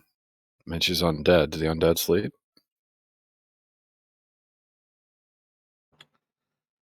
Kind of like smiles and looks at you. And you just get like a little wink from her. Or from him.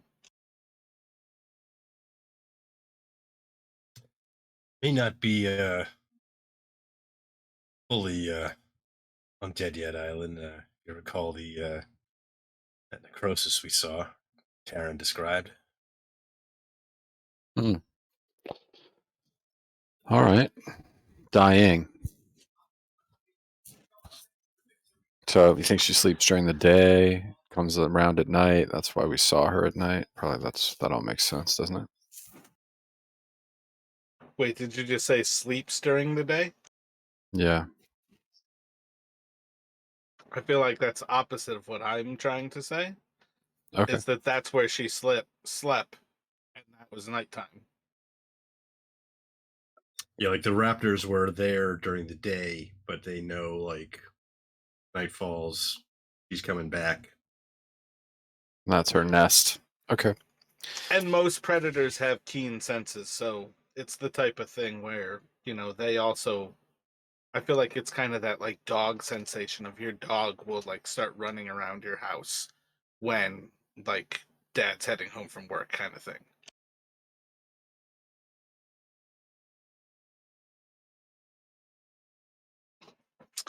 So yeah, I think Bag of Nails is gonna kind of just like start to climb half back up one of the vines towards the top of one of these buildings here, and just kind of looking back towards y'all and,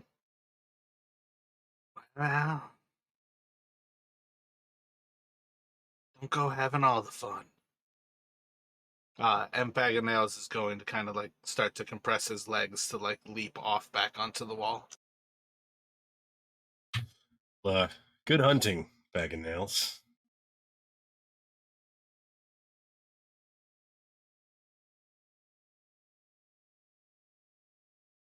All right. What do you guys want to do? Well,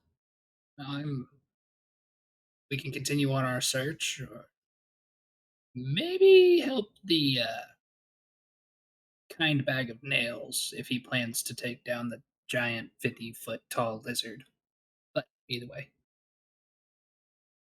I mean, started with that bag and his. He seemed kind of intense and missing some of the nails from the bag, if you get my meaning. Yeah. I imagine he might not enjoy us bumbling around after him. Seems to prefer hunting alone. At least that's the sense I got. works for me. Where to next? South along the wall. Over the wall to the west. Temple 5. Does that sound right? Yeah, I think the plan was to go onto the western side of the wall and then start south move south from the amphitheater, or to the south of the amphitheater. Start looking in that direction. So like going back and kind of going like south or southwest, kind of from that position, from that like echo position?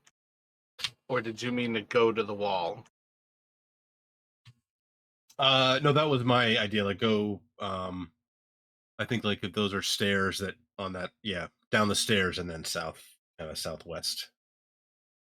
Yeah, I was Or- thinking you could follow the other path, like um to that point, because you guys have already cleared. Because again, this is thick jungle, so where you're going in places that are cleared, it's faster than places you're not clearing.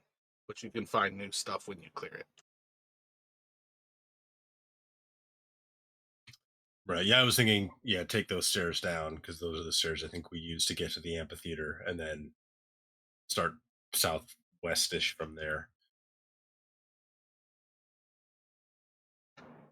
Gotcha. So if you all clear to the southwest, let me get survival from Island and Jarek. If I scroll up, I can see. I guess if you wanted to zaps, if you get it before Island. No, there we go. We got two.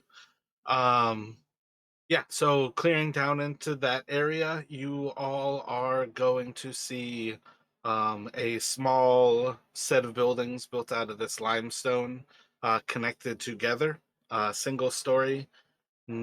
just kind of like boxes that are covered in these vines ahead of you after like 20 or so minutes of cutting. Like a pair of buildings. Interesting.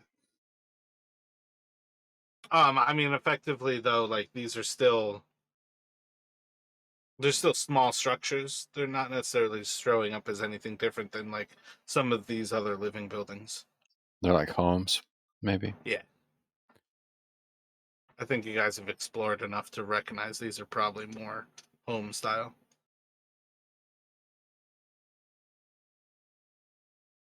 You can go further west, further south, further east, southeast, or southwest. Let's say southwest. What about you, Jarek? Anybody else? Yeah, southwest sounds good to me. Yeah, same here. Yeah, southwest. Sounds good to me. So clearing this way, you're going to come into like a large clearing where you're cutting through stuff, but it's like zipping on through because there's clearly no structures over here. You're going to get one of your first views of the cliff from very close to it, as you all eventually get probably a few hundred feet to your right. And somewhat ahead of you, you're going to see that this cliff wall kind of rises up in that same distance. And you're already kind of early morning, you'd still have full sun there. But you're looking up at the cliff wall from one of the closest you've actually been to it, I think, on any of these paths here. And eventually start to see a wall that shows like the like signs of like second story stuff kind of beyond it. But you're going to kind of clear mostly open jungle going in that direction. I think maybe we should start cutting more directly south.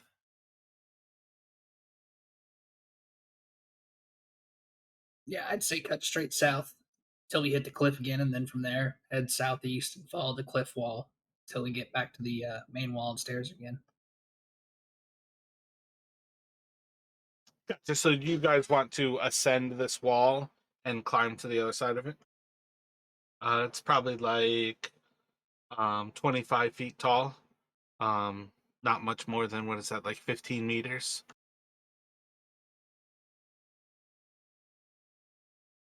Yeah, might give us a bit of a better view if there's any other openings, or maybe we can spot some of the bigger buildings if we get a bit higher up, climb up there.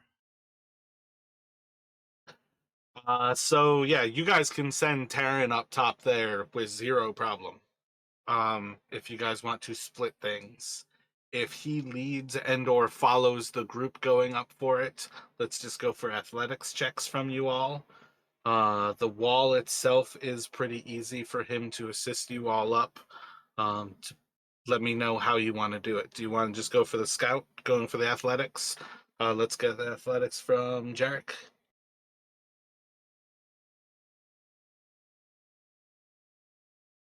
So yeah, Jarek and Taryn can easily make the top of the wall. It's situated in one of those ways where you are effectively on the outside of a building, standing on top of its first floor, which kind of comes up to this wall, and you've got a building behind you. Probably about a foot and a half, maybe like a meter-ish, like of space where you're standing, and then there's building up above you and kind of beyond, behind you. The other two are going to fail to climb up, but you guys now have two people. It's not really high, with a little bit of assistance from each other. You guys can get everybody up from here. Sight wise, you'd be able to start to see the cliff is essentially directly to your west at this point. You've got what seems to be a compound that has been overrun by vines, but you can actually see this like wave almost around the square that makes this large area, all kind of covered in these green vines. And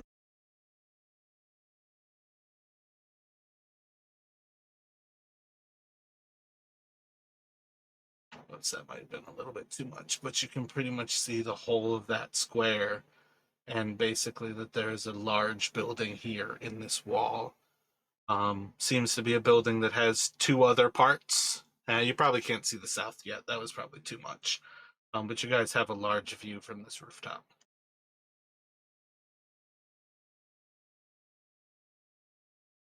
I think we should take a look. Jericho kind of motioning towards that the building. Yeah, seems safe as a bet as any. Big building. Could be a temple.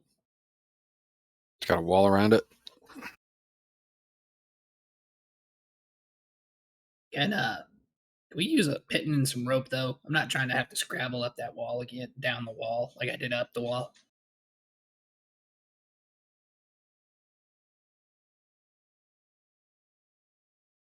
I mean, if anyone has a hammer, we could do that.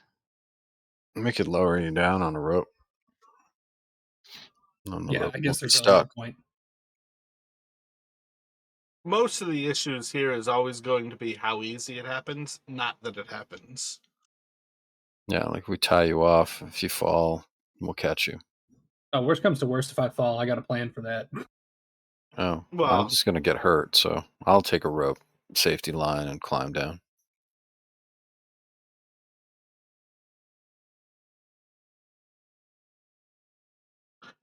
So are we descending down from on top and heading inside of that building?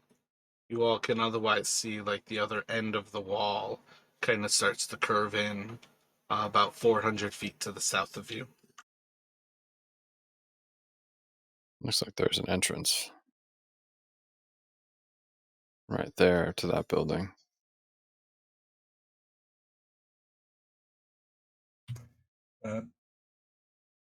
Yeah, Jarek's idea is to descend back down the wall and then move to enter the building and check it out.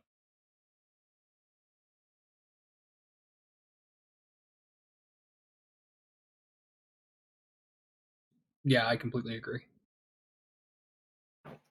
Let me get a round of perception checks here.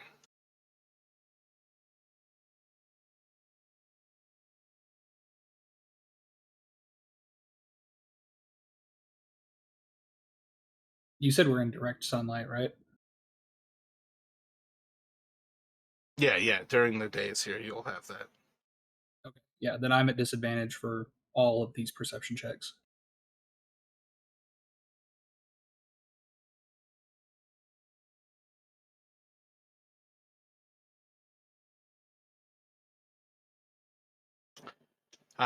You all can kind of look over this place, and taking about 45 minutes or so, you could check out the whole place. If you spend about a half hour, you can check out like that center building.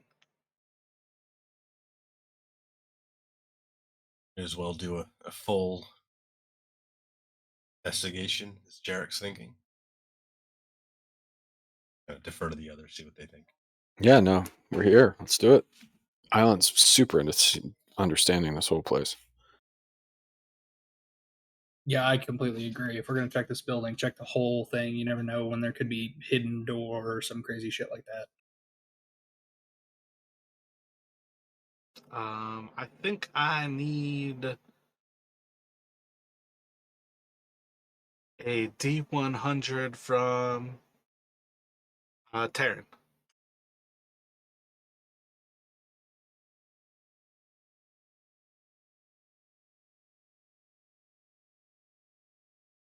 You guys go through this place. You're going to find a very large, very nice stone built building. on multiple levels, there's a lot of big and large rooms that are just very stately in how they look.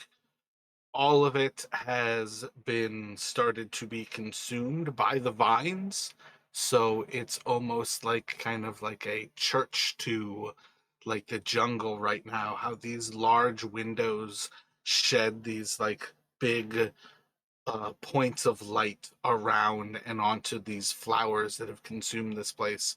But the kind of like north and south end of that central building is like singular large rooms. That whole like second level can be like an entire ballroom. Um, you can fit multiple other structures inside of this place. Going through, it's safe enough. It has something to be kind of seen for its beauty, but there would be little left in it other than a couple of like stone murals where different polished stones are used to make like big, beautiful scenes of the nine gods of Omu. Is it a palace? I think you could pretty quickly see it as something of that sort. That this is probably not someone who was uh, necessarily like from a single temple. They have kind of the scenes from all of them, and that would probably give at least some of the opulence like a feel of like a secularity. Probably some high-ranking government official or a priest or something. A merchant king or something? Devout one? Yeah, you know, one of the 2020 rich fucks that takes advantage of all of us lower class people. Is there any rich fuck stuff that we can find? Now that is what I'm talking about. Let me get an investigation from Zaps and Island.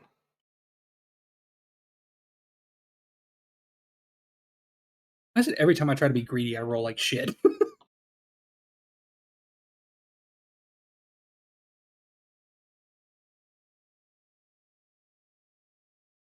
Let me get a D100 from you, Island. Mine's golden, some kind of sex toy with a 69.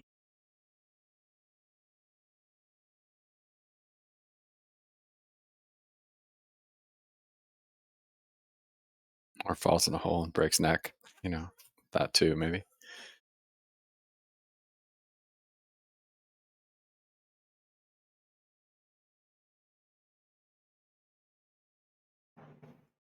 Roll another D100.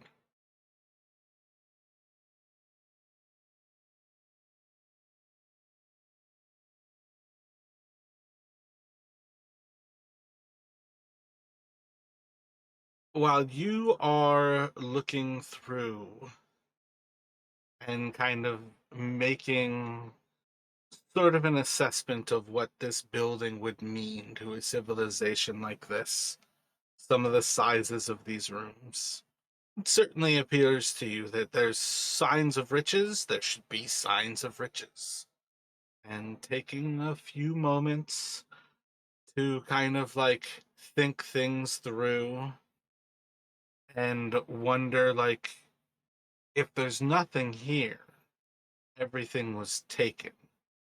And you can try to kind of figure out where things might kind of fall, and you kind of just get a to a point where you can see like the stairs leading down from the second level come together, and going up to the wall kind of away from it, you can start to kind of like look through where the vines have grown and be able to spot that there are indeed probably about like 30 or so tiny little flakes of these gems, but you can kind of see that the kind of like dirt in this area at the base of these stairs, where the vines have started to kind of like crush up into it, are like sparkling with these lights. You spend enough time here, you can collect a sizable amount of gem like dust effectively. Cool. I'm going to do that. I'm very curious about everything. How long are you going to give to it? 30 minutes.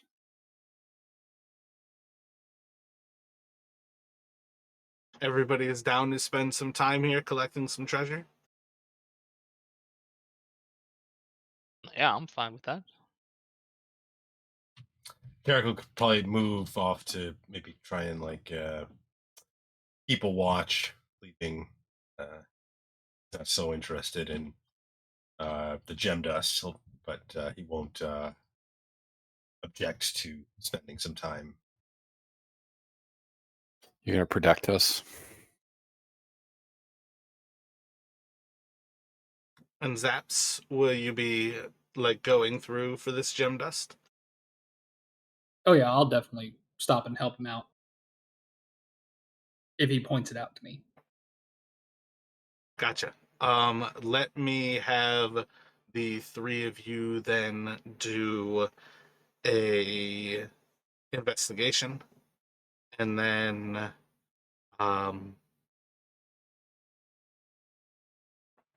let's go for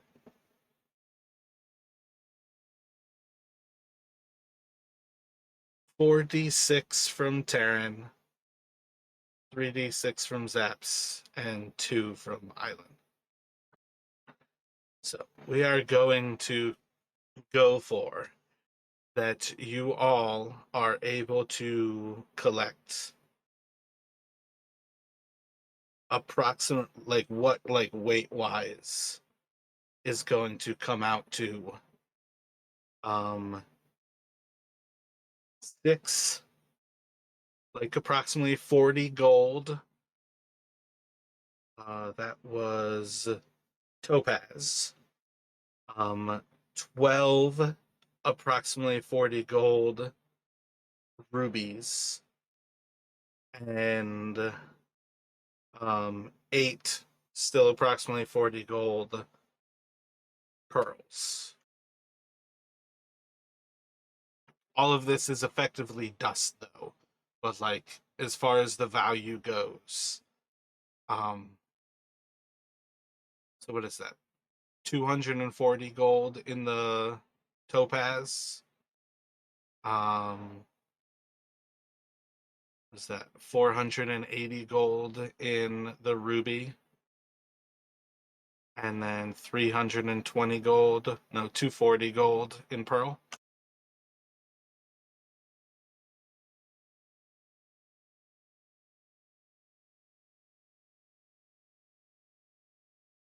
Wow.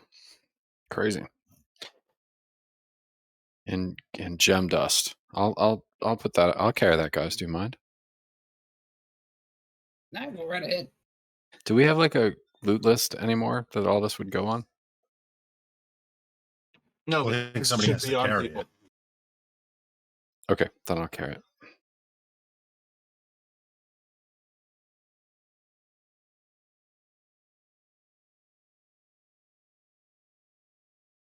Great. Thanks for keeping an eye on us, Jarek.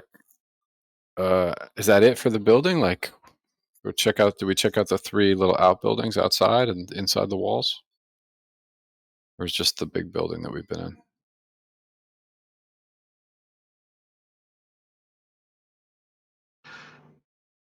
I think that was for the full building. I think that's what Jarek said.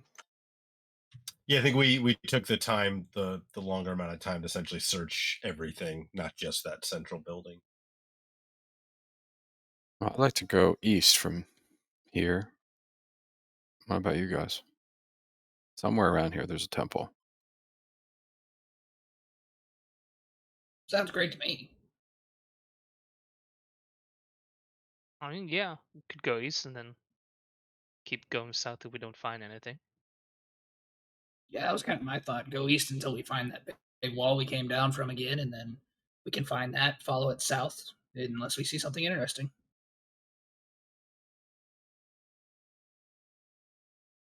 So, Taryn, if you simply hop up onto the wall on the east, you'll see that there's structures on kind of the northern side of the east. There's structures on kind of the southern side of the east. And then there's like that clearing. That clearing again is still filled with the vines and everything, but you can clearly see buildings because they're just covered in the green of these vines. So you can kind of see these different layers. That's simply from putting you on top of the wall on the eastern side, like anywhere basically. Do you want to everybody climb over and go in between and kind of like look over some of these structures closer? Do you want to go into a structure?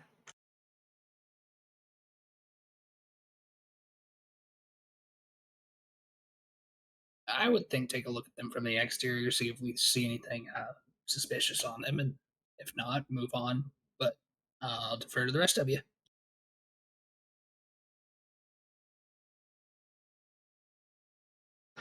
Yeah, I think from just on top of the wall, all you guys can really see is that there's two larger structures to the north and like smaller things between them that take up like about the size of one of these lots that you guys have come to kind of recognize. And then to the south, there's two buildings. One of them takes up like two of these lots, and the other one is smaller, like closer to you. But other than that, like they're pretty detailless as to what you might see beyond that until you actually clear closer to them and clear some of the vines.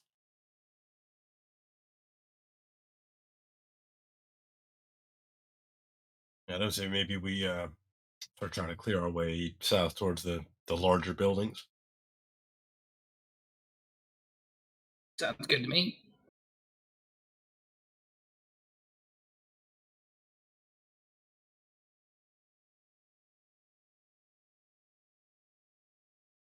So you said clearing to the south? Still going inside of there? My bad. South, yeah. I don't think we were going to go into the smaller buildings that we saw. We're trying to clear our way towards the larger plots, I think. Let me get a survival then from two of you.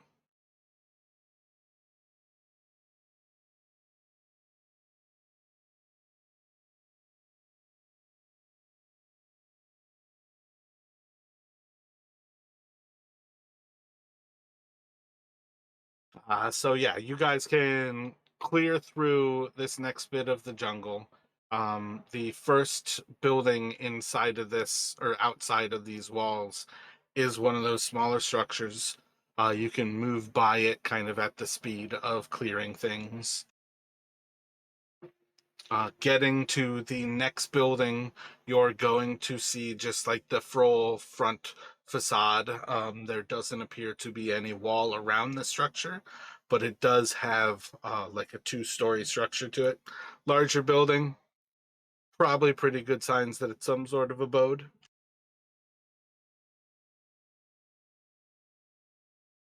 And then you've got stairs to the east of you.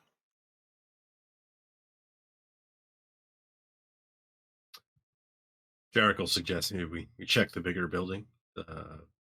Doesn't have a wall, but just in case.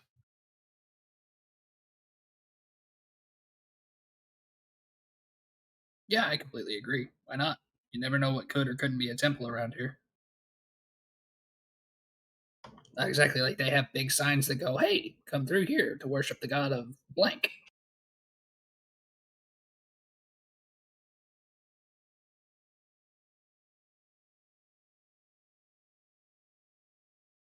Eku's going to like lean over to Zaps and kind of pat him on the shoulder. The 4 temples that we have found have all had a wall, and in the entrance between their figures, there have been statues of their god. So they kind of do. Oh, well, make me feel like a dumbass. That's her thing. Don't worry about it.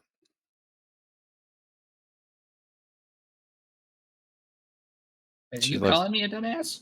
I'm not. She's just that's her thing. Like she lives on another plane, man. I feel like a dumbass around her, and I am not a dumbass. So don't worry about it. I did a So- trip through the Fae at one point, and they made me feel like that all the fucking time. Yeah, it's a thing. It's a thing. She turns into like a flying dragon too sometimes. Wait, pretty what cool. the fuck are you talking about? That's pretty cool that she can do that. But all right, so this isn't the building. There's no wall around it.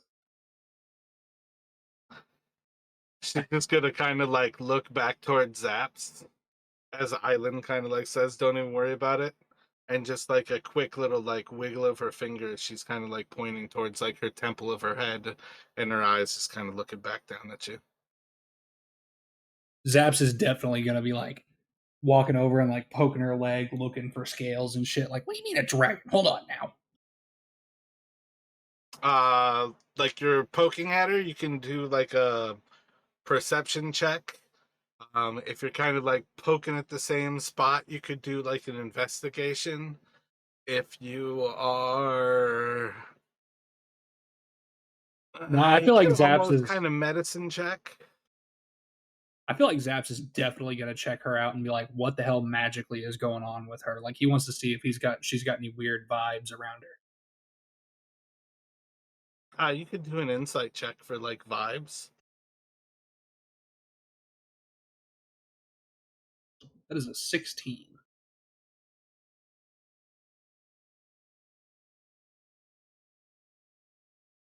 She has a calming, peaceful presence around her. Definitely fits in the idea of like a vibe that you would get for somebody. Calming and peaceful. Um, Instead of saying she's being an ass, maybe she's being snarky. All right, I see you. And he's just gonna like kind of hold his fist up for a knuckle bump. She'll bump knuckles with you, but she'll just kind of like again kind of wink to you, and you see what you would like to see.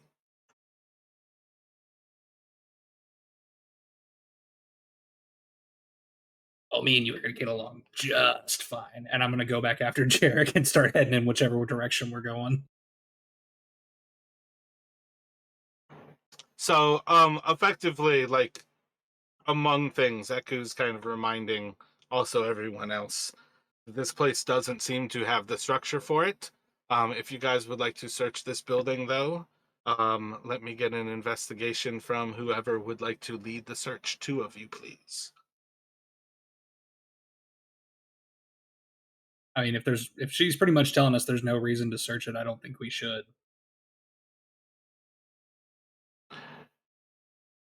I believe Jarek was the first to have noticed this.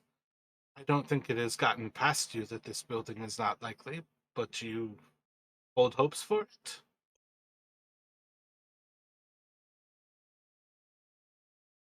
Lady, I've been lost out here for months now. I haven't seen a single temple. Don't trust me when it comes to find anything around here. I agree. It's probably not a temple, but perhaps worth taking a look. In any case, Cool. Sounds good to me. And Zaps is going to unsling his little gun staff from his back. so I guess Jarek can kind of help try and investigate this one. Get it. Jarek, and who else is running in? Is that Zaps? Yep.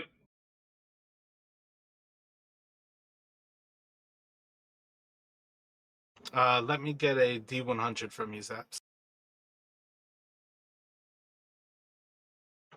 Jarek, can you roll a D100 for me as well?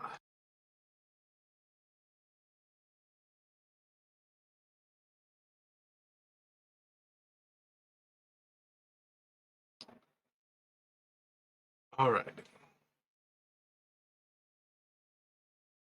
You all are going to start to cut your way into this building and kind of open up where some of the doors around the back are, and it seems like it has like a single entry along this kind of street, and then another building that's kind of butted up against it, and they may be connected, they may not be. But you can kind of see that the masonry is a little bit different once you get there, but it's only like a half size. And that building has an entrance along the kind of like wall out beyond there to the east. Which door do you think you would go in?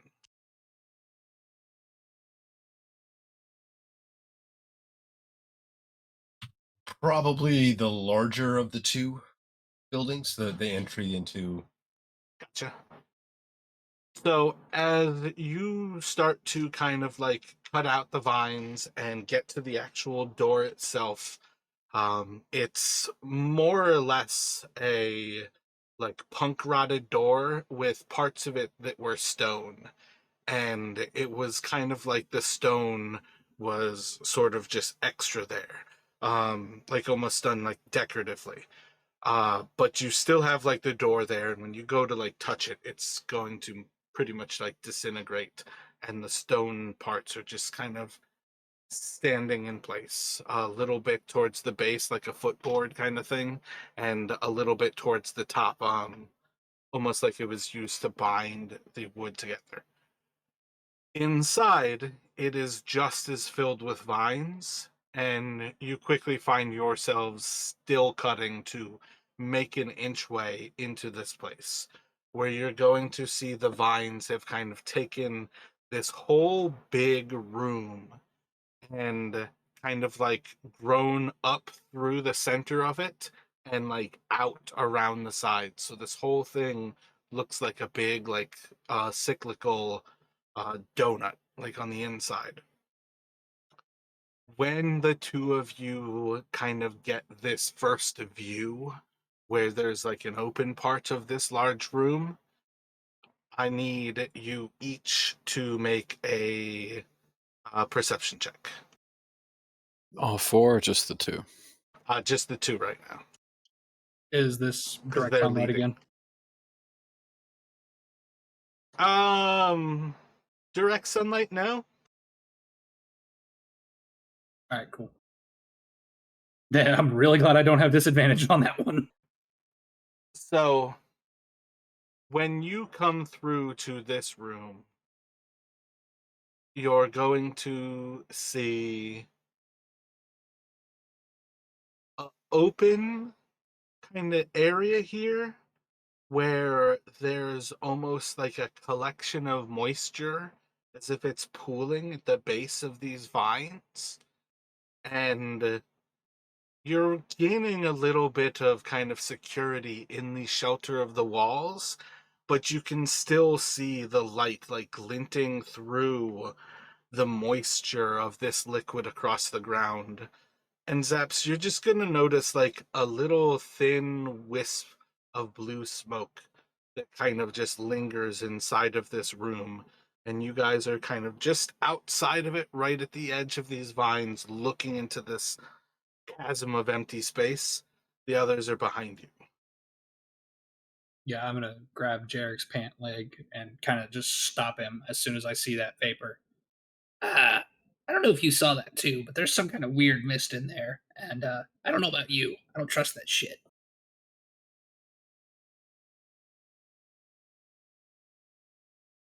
So Jarek, once Zaps points it out, he'll kind of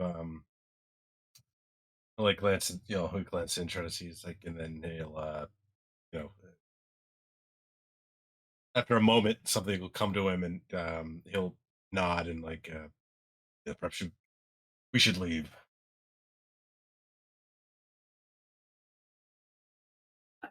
Okay, yeah, that sounds fine to me. If you don't want to see what that mist is about,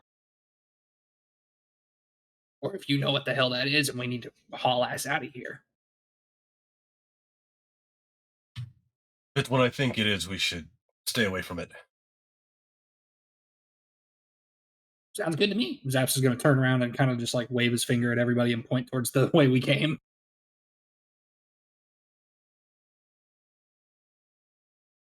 As much as a 2.5 foot tall lizard can give directions. Can I have a Constitution saving throw from Jarek and Zaps?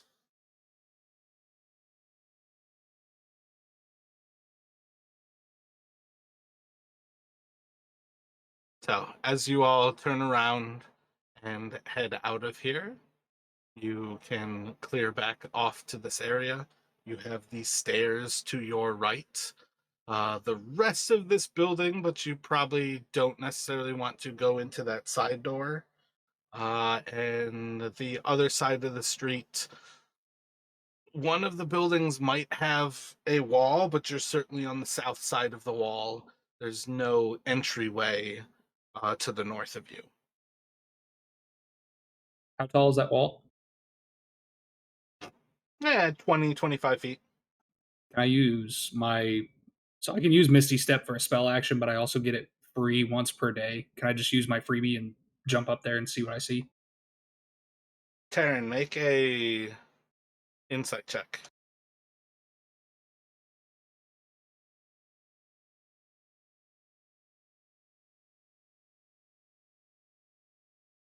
What does it look like when you are about to Misty Step?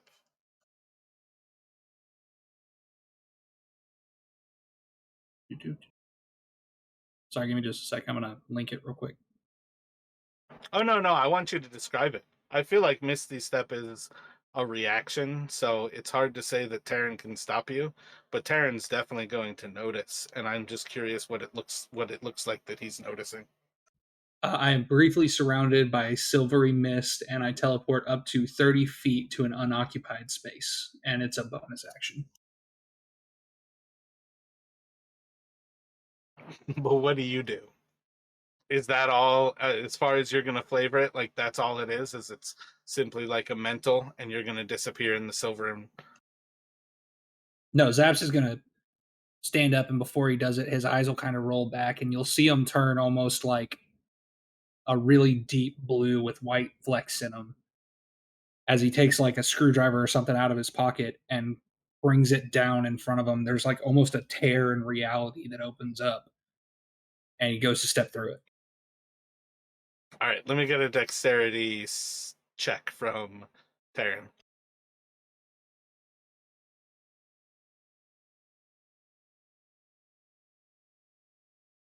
All right, Taryn, you're looking around and you see this guy who is clearly about to like do something to get up on that wall and take a look at it.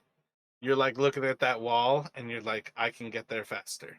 Are you gonna run to get yourself up there? Oh hell yeah! I am sprinting full out. Get up there. Yeah. So when you kind of like blip back into reality zaps, you're going to see Taryn like right beside you. Wait, hold on. He can teleport faster because that's instantaneous. My point is, I don't care about the spell right now. He read you, and he ran there faster than you could cast it. The main point is that in the future, Taryn can walk up any wall. He can explore these things, and I was trying to have him interrupt you because I didn't want you to use the resource. My point is, though, is Taryn walks like pretty much does everything but walks like just with his hand or just with his feet. Well, son of a bitch. Otherwise, it's just the ground. Okay, cool. Well, you could have told me about that before I did that. I mean, it's more fun to show. Oh no, I agree. That's fucking cool. Have I shown you what my little buddy does yet? No. Oh, you're Get a gonna like it. I'm not gonna do anything to him or anything. I'm just gonna kind of pat my little cannon that's kind of always like beside me, and just start making my way back down the wall. Oh no, that was just to get you guys to the wall. What do you guys see up there? Yeah, once yeah, you guys are for on sure. top, this is like some sort of like a stable structure or something. Um, there's just like kind of a big open room.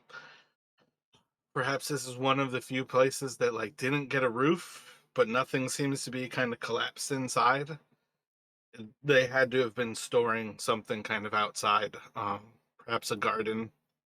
Looking around though, you guys are basically just seeing like this square box of vines and nothing really clear as to why this building exists. But doesn't appear to be anything that would hold a temple. Well, that was kind of pointless. Yeah, seems like a bust. But oh, now we know where the temple isn't. How about we head back True up on enough. the? How about we head up the stairs onto the wall and see what we can see? What do you guys think? Yeah, I think that's a good idea, and maybe follow it south a little bit. I'm interested to go a little north too, but I don't want to hack through all that if we can see it from up there. Yeah, I agree. Like, do you want to go up north and kind of connect your like views? I think you guys explored to just where you saw the northeast side of that one building. I think you might have climbed up that wall actually one day on the north side of that gap. So yeah, let me get survivals from two of you here.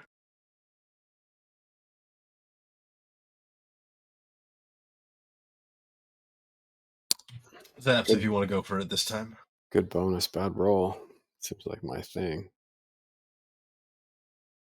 Same. Yeah, so you Better guys roll. can spend the next like part of this little hour clearing your way. Eventually, you're going to get enough to see the end of that building and to see two like small little structures that are hardly even the size of that wall on the other side of it. You could go a little bit further. I think you guys could probably see that other building to recognize that you're seeing to the next building before the stairs, but you've not yet found like the path that you took before. So you kind of have that like, do you want to like confirm that you've been up there, or are you ready to go back south?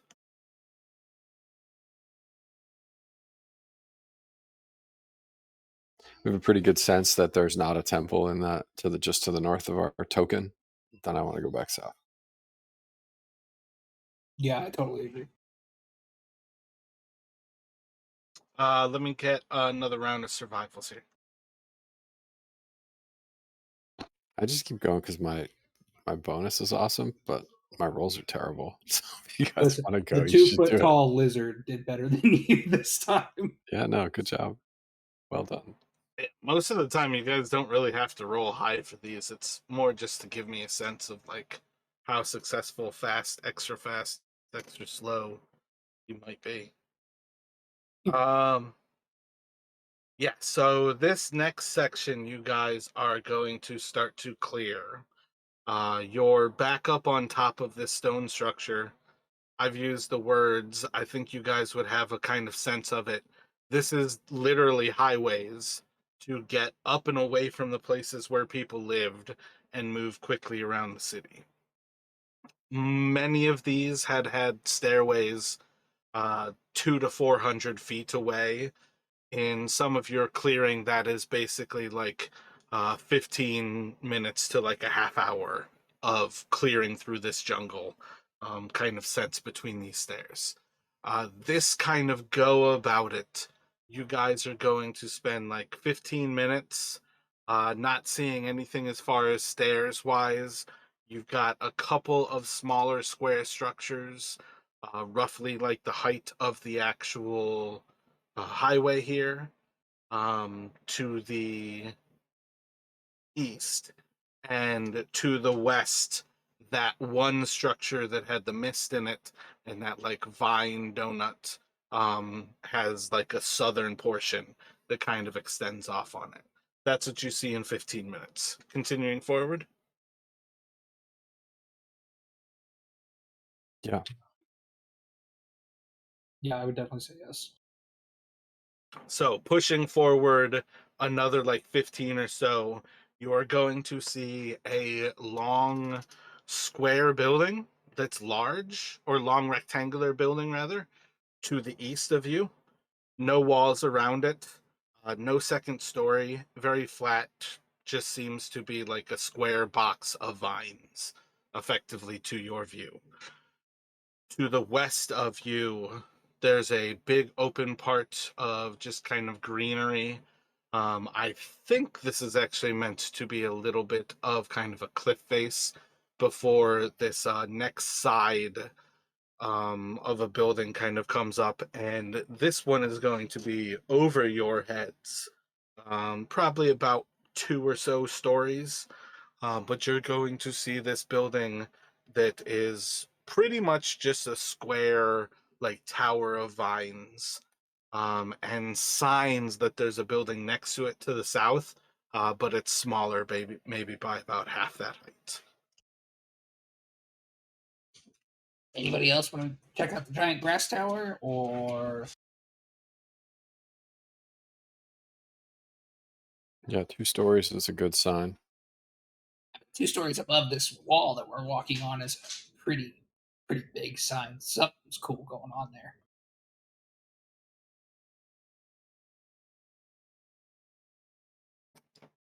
Does that sound like a plan for everyone? Darren? Jarek?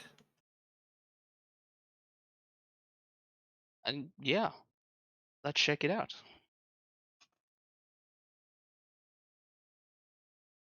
If that sounds good to Justin, we can go ahead with, let me get a D100 from Island and Zaps, please. And then investigation checks as well, please. Heading into this place, you all are going to have the ability to kind of cross almost directly there on the vines and get right to the building's like wall. On this side, at least, that faces the wall, it's all solid. But you can kind of get to that, what is the second story of 3 stories of this place, simply by walking across the vines. If you walk around to the north side, there is no entryway. If you walk around to the south side, there is an entry that seems to be directly below you. Sound good that you all would go there? Sure. Yep. Sounds good to me. So if you start to head kind of into this area, you guys can get down into like an entryway that is between 2 buildings right here.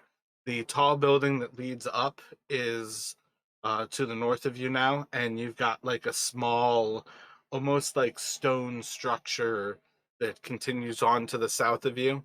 Hard to call it a building, hard not to call it a building, but you can at very least see signs of like you're seeing through this, but it still has like the squared edges in the vines on how they're growing.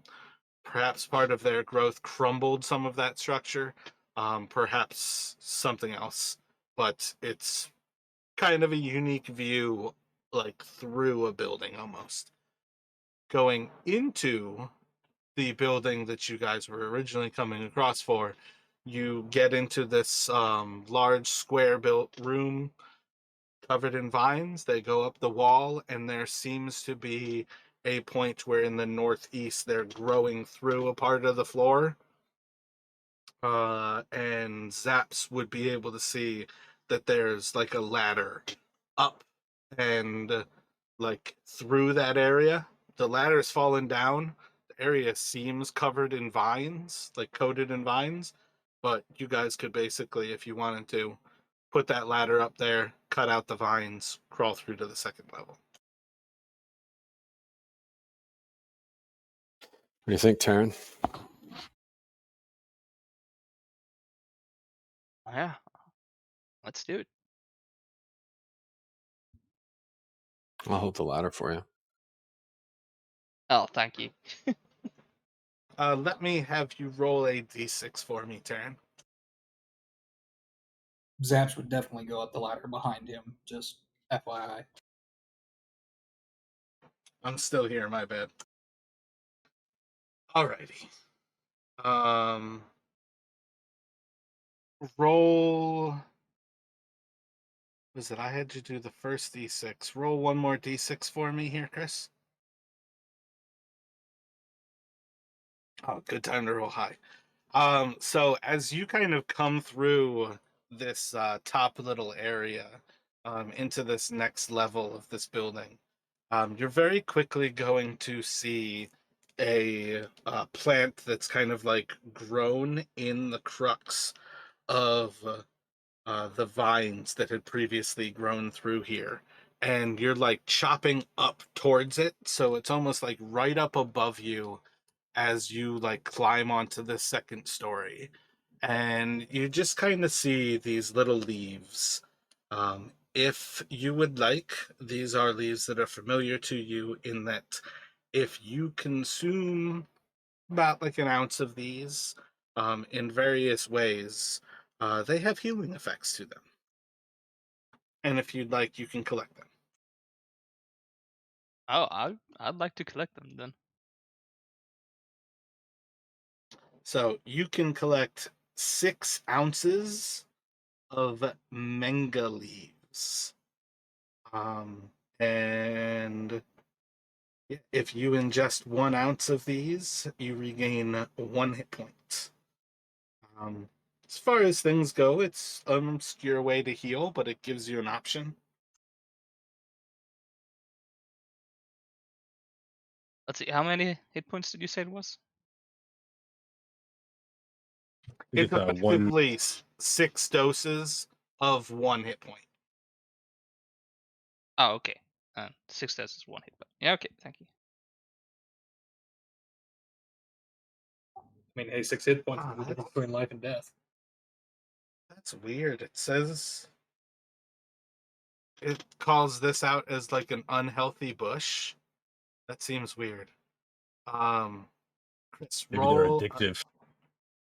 Well, no. I mean, like it says, like in the description of it, a healthy bush has 2d6 ounces, and this one says the manga bush with 1d6 ounces of leaves, as if this is an unhealthy one. Just because there's a difference. Chris, roll a die for me. Odd 1d6, even 2d6. Gotcha. Roll another d6 for me. So you can write down 8 ounces. I think as far as this goes, it does have to be in a solve form. Like you do have to kind of like reheat it, or like re wet it. You have to like dry them out over time, kind of thing, and you have to like reapply water. So I feel like you kind of have to take these as like a tea. Um, but effectively, what that means is this is a more a way to like kind of wake up somebody who got hit unconscious, but you don't want to wait the hours. You want to heal them right away, but you're out of combat.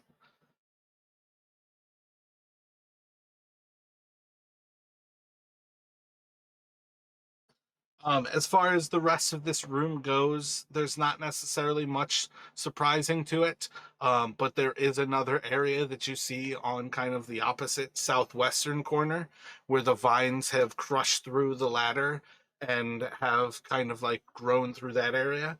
Do you want to go for this next one?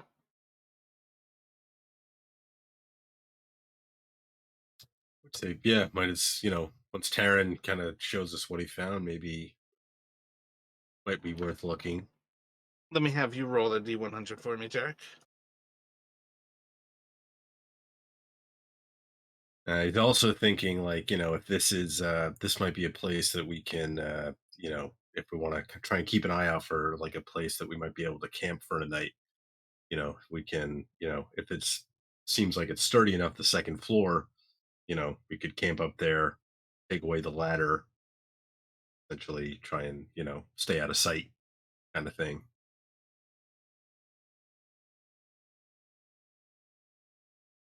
If there's enough room for everybody. I don't know how big the openings are. Yeah, as far as things go, they're all effectively humanoid sized. Um, when you crawl up to the next kind of story here, cutting through the vines, you're going to start to hear, like, in between your hacks, um, some sort of movement up above you to where you're like kind of like chopping at the vine and like stopping to be like, did I just hear something or am I going crazy? What's really happening here? And you kind of stop and listen. What's your first impression if you're like chopping through something and you start to hear movement above you? I think you'd look up the first thing. Still effectively like vine in the way. You're still trying to like chop away at the hole to get through. So you don't really have anything to see up above you. Yeah. Okay, so yeah, so I think he'd pause, like kind of like look up, realize he can't see anything. Think I don't know, maybe he's hearing things and go back to trying to like chop at the he might tell the others like, you know, well no, actually he wouldn't at first because he's not sure. He doesn't want to sound like an idiot if it turns out to be nothing. So I think he'd keep trying to, maybe going a little bit slower, um, more Almost methodical. giving yourself like um cadence to the hits so you can try to like listen, but hopefully nobody sees like the difference in you. Yeah, yeah. Roll a deception check for me here.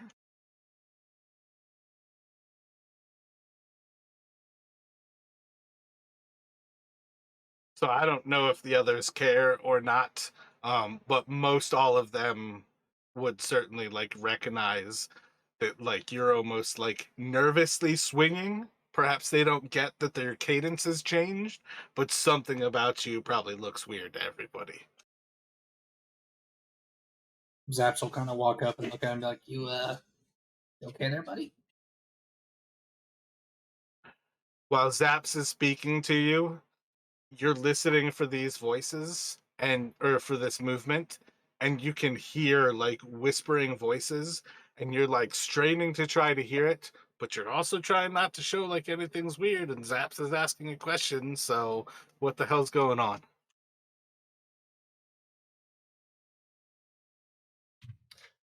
Zaps, think I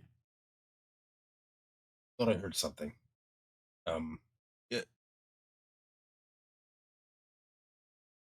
Roll a intelligence for me. I guess, do you have history check? No. no. Zaps You immediately do have hearing. insight though. Hold up one second. I'm sorry, Zaps. He's gonna pick something up still here, so. Um yeah. You're going to recall this language enough that you have heard Eku translating this to you. But you definitely pick up like the language as Zaps was saying, "Are you okay, bud?" And then what are you doing there, Zaps? Just as soon as he said he thought he heard something, I'm gonna key up on high alert and like try to do a perception check to see if I hear anything.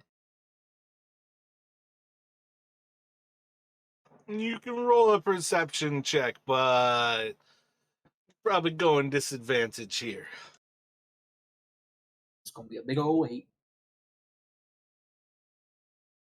Yeah, these are like whispers that Jarek, like with his head at the ceiling, can kind of just pick up. This is not like a loud sound that's happening right now. What are your thoughts when your clue right now is effectively when you hear this, you hear Echo translating it to you. Yeah, but I'm not sure what language, just that I've heard it before. Yeah, you like hit the DC by going with the idea that you have proficiency because of insight. I forgot that you had insight there. But the fact that the language at least tells me something. It's, Yeah, the shuffling has like turned to language. I think he's gonna call out like hesitantly, in common because it's really the only language. Uh, hello. Immediately, the voices are gonna stop. Um, was I able to pick up anything of the tone of the, like, did it seem, was I able to tell, like, did it seem like kind of like agitated, you know, sounds or curious sounds? Like, I don't know what I'd be able to pick up not knowing the language, but I think you'd have at least sort of. I think agitated is the type of thing that you can probably pick up, like, regardless of language. I feel like people emote the same way. And that can often be like the first like translation is when you have something that's very um emotive like that you can't. I don't feel like if you're yelling at somebody, you could be yelling at them with like words that mean very happy thoughts, but like the yelling is going to come through. This is definitely somebody who's stressed, I think.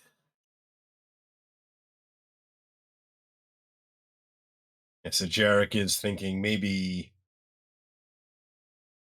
looking back at like the vines that he's trying to cut through, maybe someone's made a, As well, certainly that they got quiet would give you like a little bit of a clue as well. That's something that's also intelligent. Like it stopped when it realized, like, holy shit, like it didn't notice that you stopped chopping, but like when you like said that, like that's when it like stopped making. I think that's a clue too.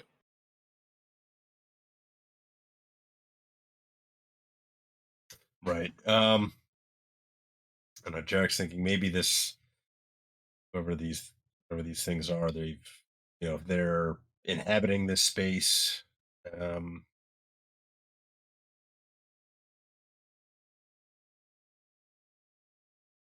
I think Jarek is going to kind of again in common, like softly trying not, to be non threatening as much as he can. Uh sorry if I disturb you.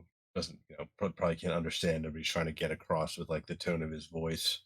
Um and I think he'll start kind of like backing back towards the ladder to make his way back down. Let me get a charisma from you. You are going to see a small plant-like hand,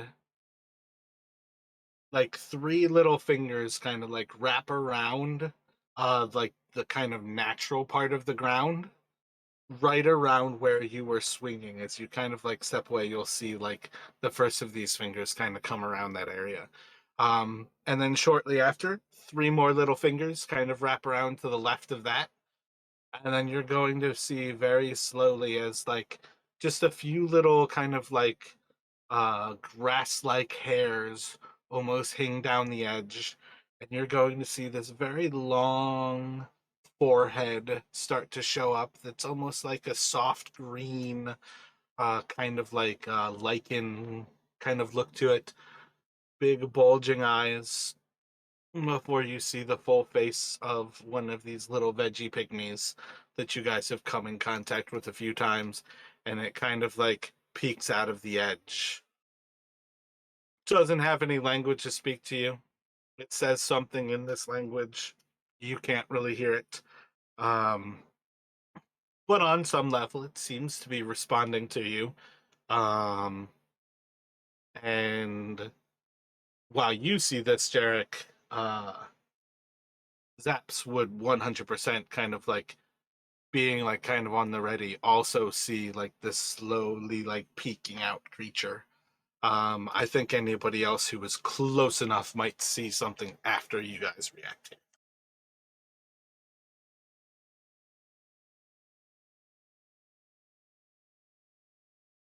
Zaps would just be more curious than anything. You know, he's not just fucking aggressive outright at all. He's more curious than anything. So I'd probably look at Jarek and be like, "Do you have any idea what what that is?" And he's gonna say it kind of quietly, you know, just trying not to draw the thing's attention. I think Jarek would kind of like nod back towards the creature. He would maybe make a little bit of a show of kind of like whatever what he was using to kind of hack away at the vines, like putting that back, on his belt. Um, and he'd probably like kind of glance back towards Zaps and say like they're called we know them as Veggie pygmies, or actually, do we know what they're called, or have we just seen them before? Did Eku tell us they were called Veggie pygmies? I think so. I feel like that's one of those things where that's going to be a name that is given to something else. It might be the type of thing that it was like passed on by the goblins, but I think it's safe to call them that. Because it's probably more like the type of thing that we don't know how to speak their language to say what they're called because they are plants. Like their language is probably like in photosynthesis. Right. So yeah, it's more like like kind of we know them as Veggie pygmies. Seen them, like seen some others before in Omu. What Like I did you said, see him doing? they were throwing themselves off the cliff into the lava pools below. They seem to worship I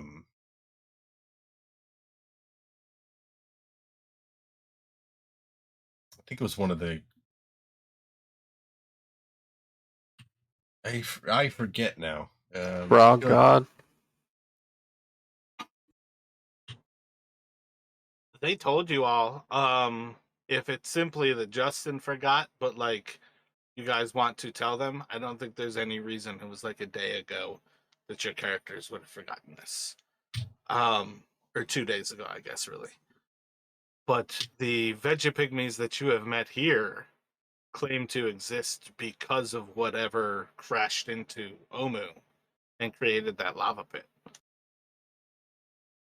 Right. Yeah, that was definitely me not remembering. I feel like Jarek wouldn't be that forgetful.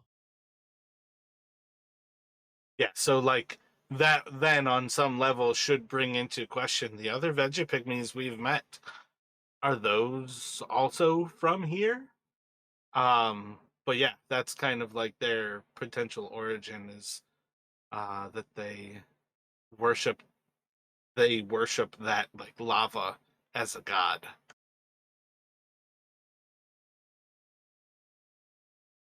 Yeah, so Jarek would relay that to Zaps.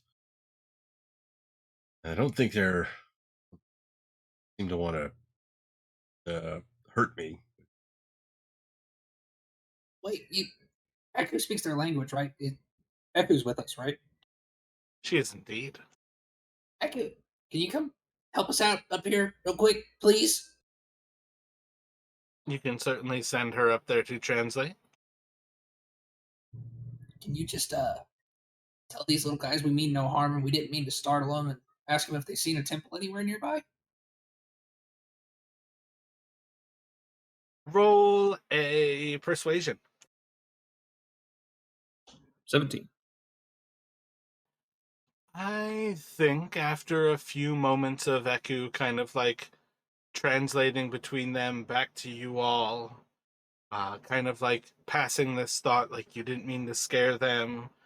They were very afraid of like the hacking noises. They kind of like appreciate like I think kind of they'll relay like that the one kind of thought that's what you were leaving for. and they thanked you for that. And Eku will kind of say, once she kind of gets to like asking towards the temples, like towards that part of your questioning, and you can see that she's like starting to lead the conversation. You all could kind of probably make out like the same sounds start to come from the pygmies over and over, and Eku seems to be repeating whatever this is, as if there's kind of a word that starts to kind of hang up on them. And when she kind of looks with her attention back over to you, she's going to kind of look down towards Zapson.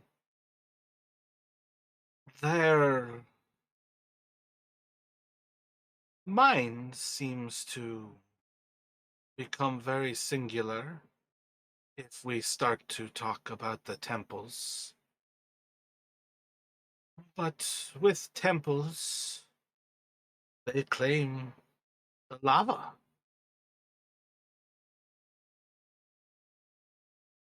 And she'll kind of like look back to you and like kind of say, like, I asked if they thought that I meant the heat from which they came, and it seems their response is still the lava. And if I ask back again about the temples, any at all, they say the lava. And she'll kind of like cover like a few different things she says to like try to isolate, try to clarify, and then get back to asking about the temple. And it seems like it just gets always the responses that same word that they have. That as far as she can tell, it means that lava, that pit of molten rock.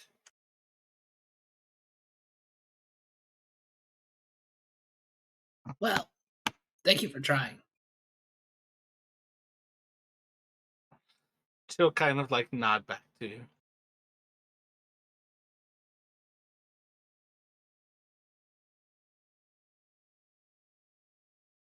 Any other thoughts at present? Otherwise, I think this is gonna be where we say good night. Yeah, Jarek doesn't have any more questions for the Veggie Pygmies. They seem singularly focused on that lava. We haven't I think eventually we'll get back down to that area, maybe take a look around there. Um, but for now, you can't think of any more questions. Yeah, no, I'm good.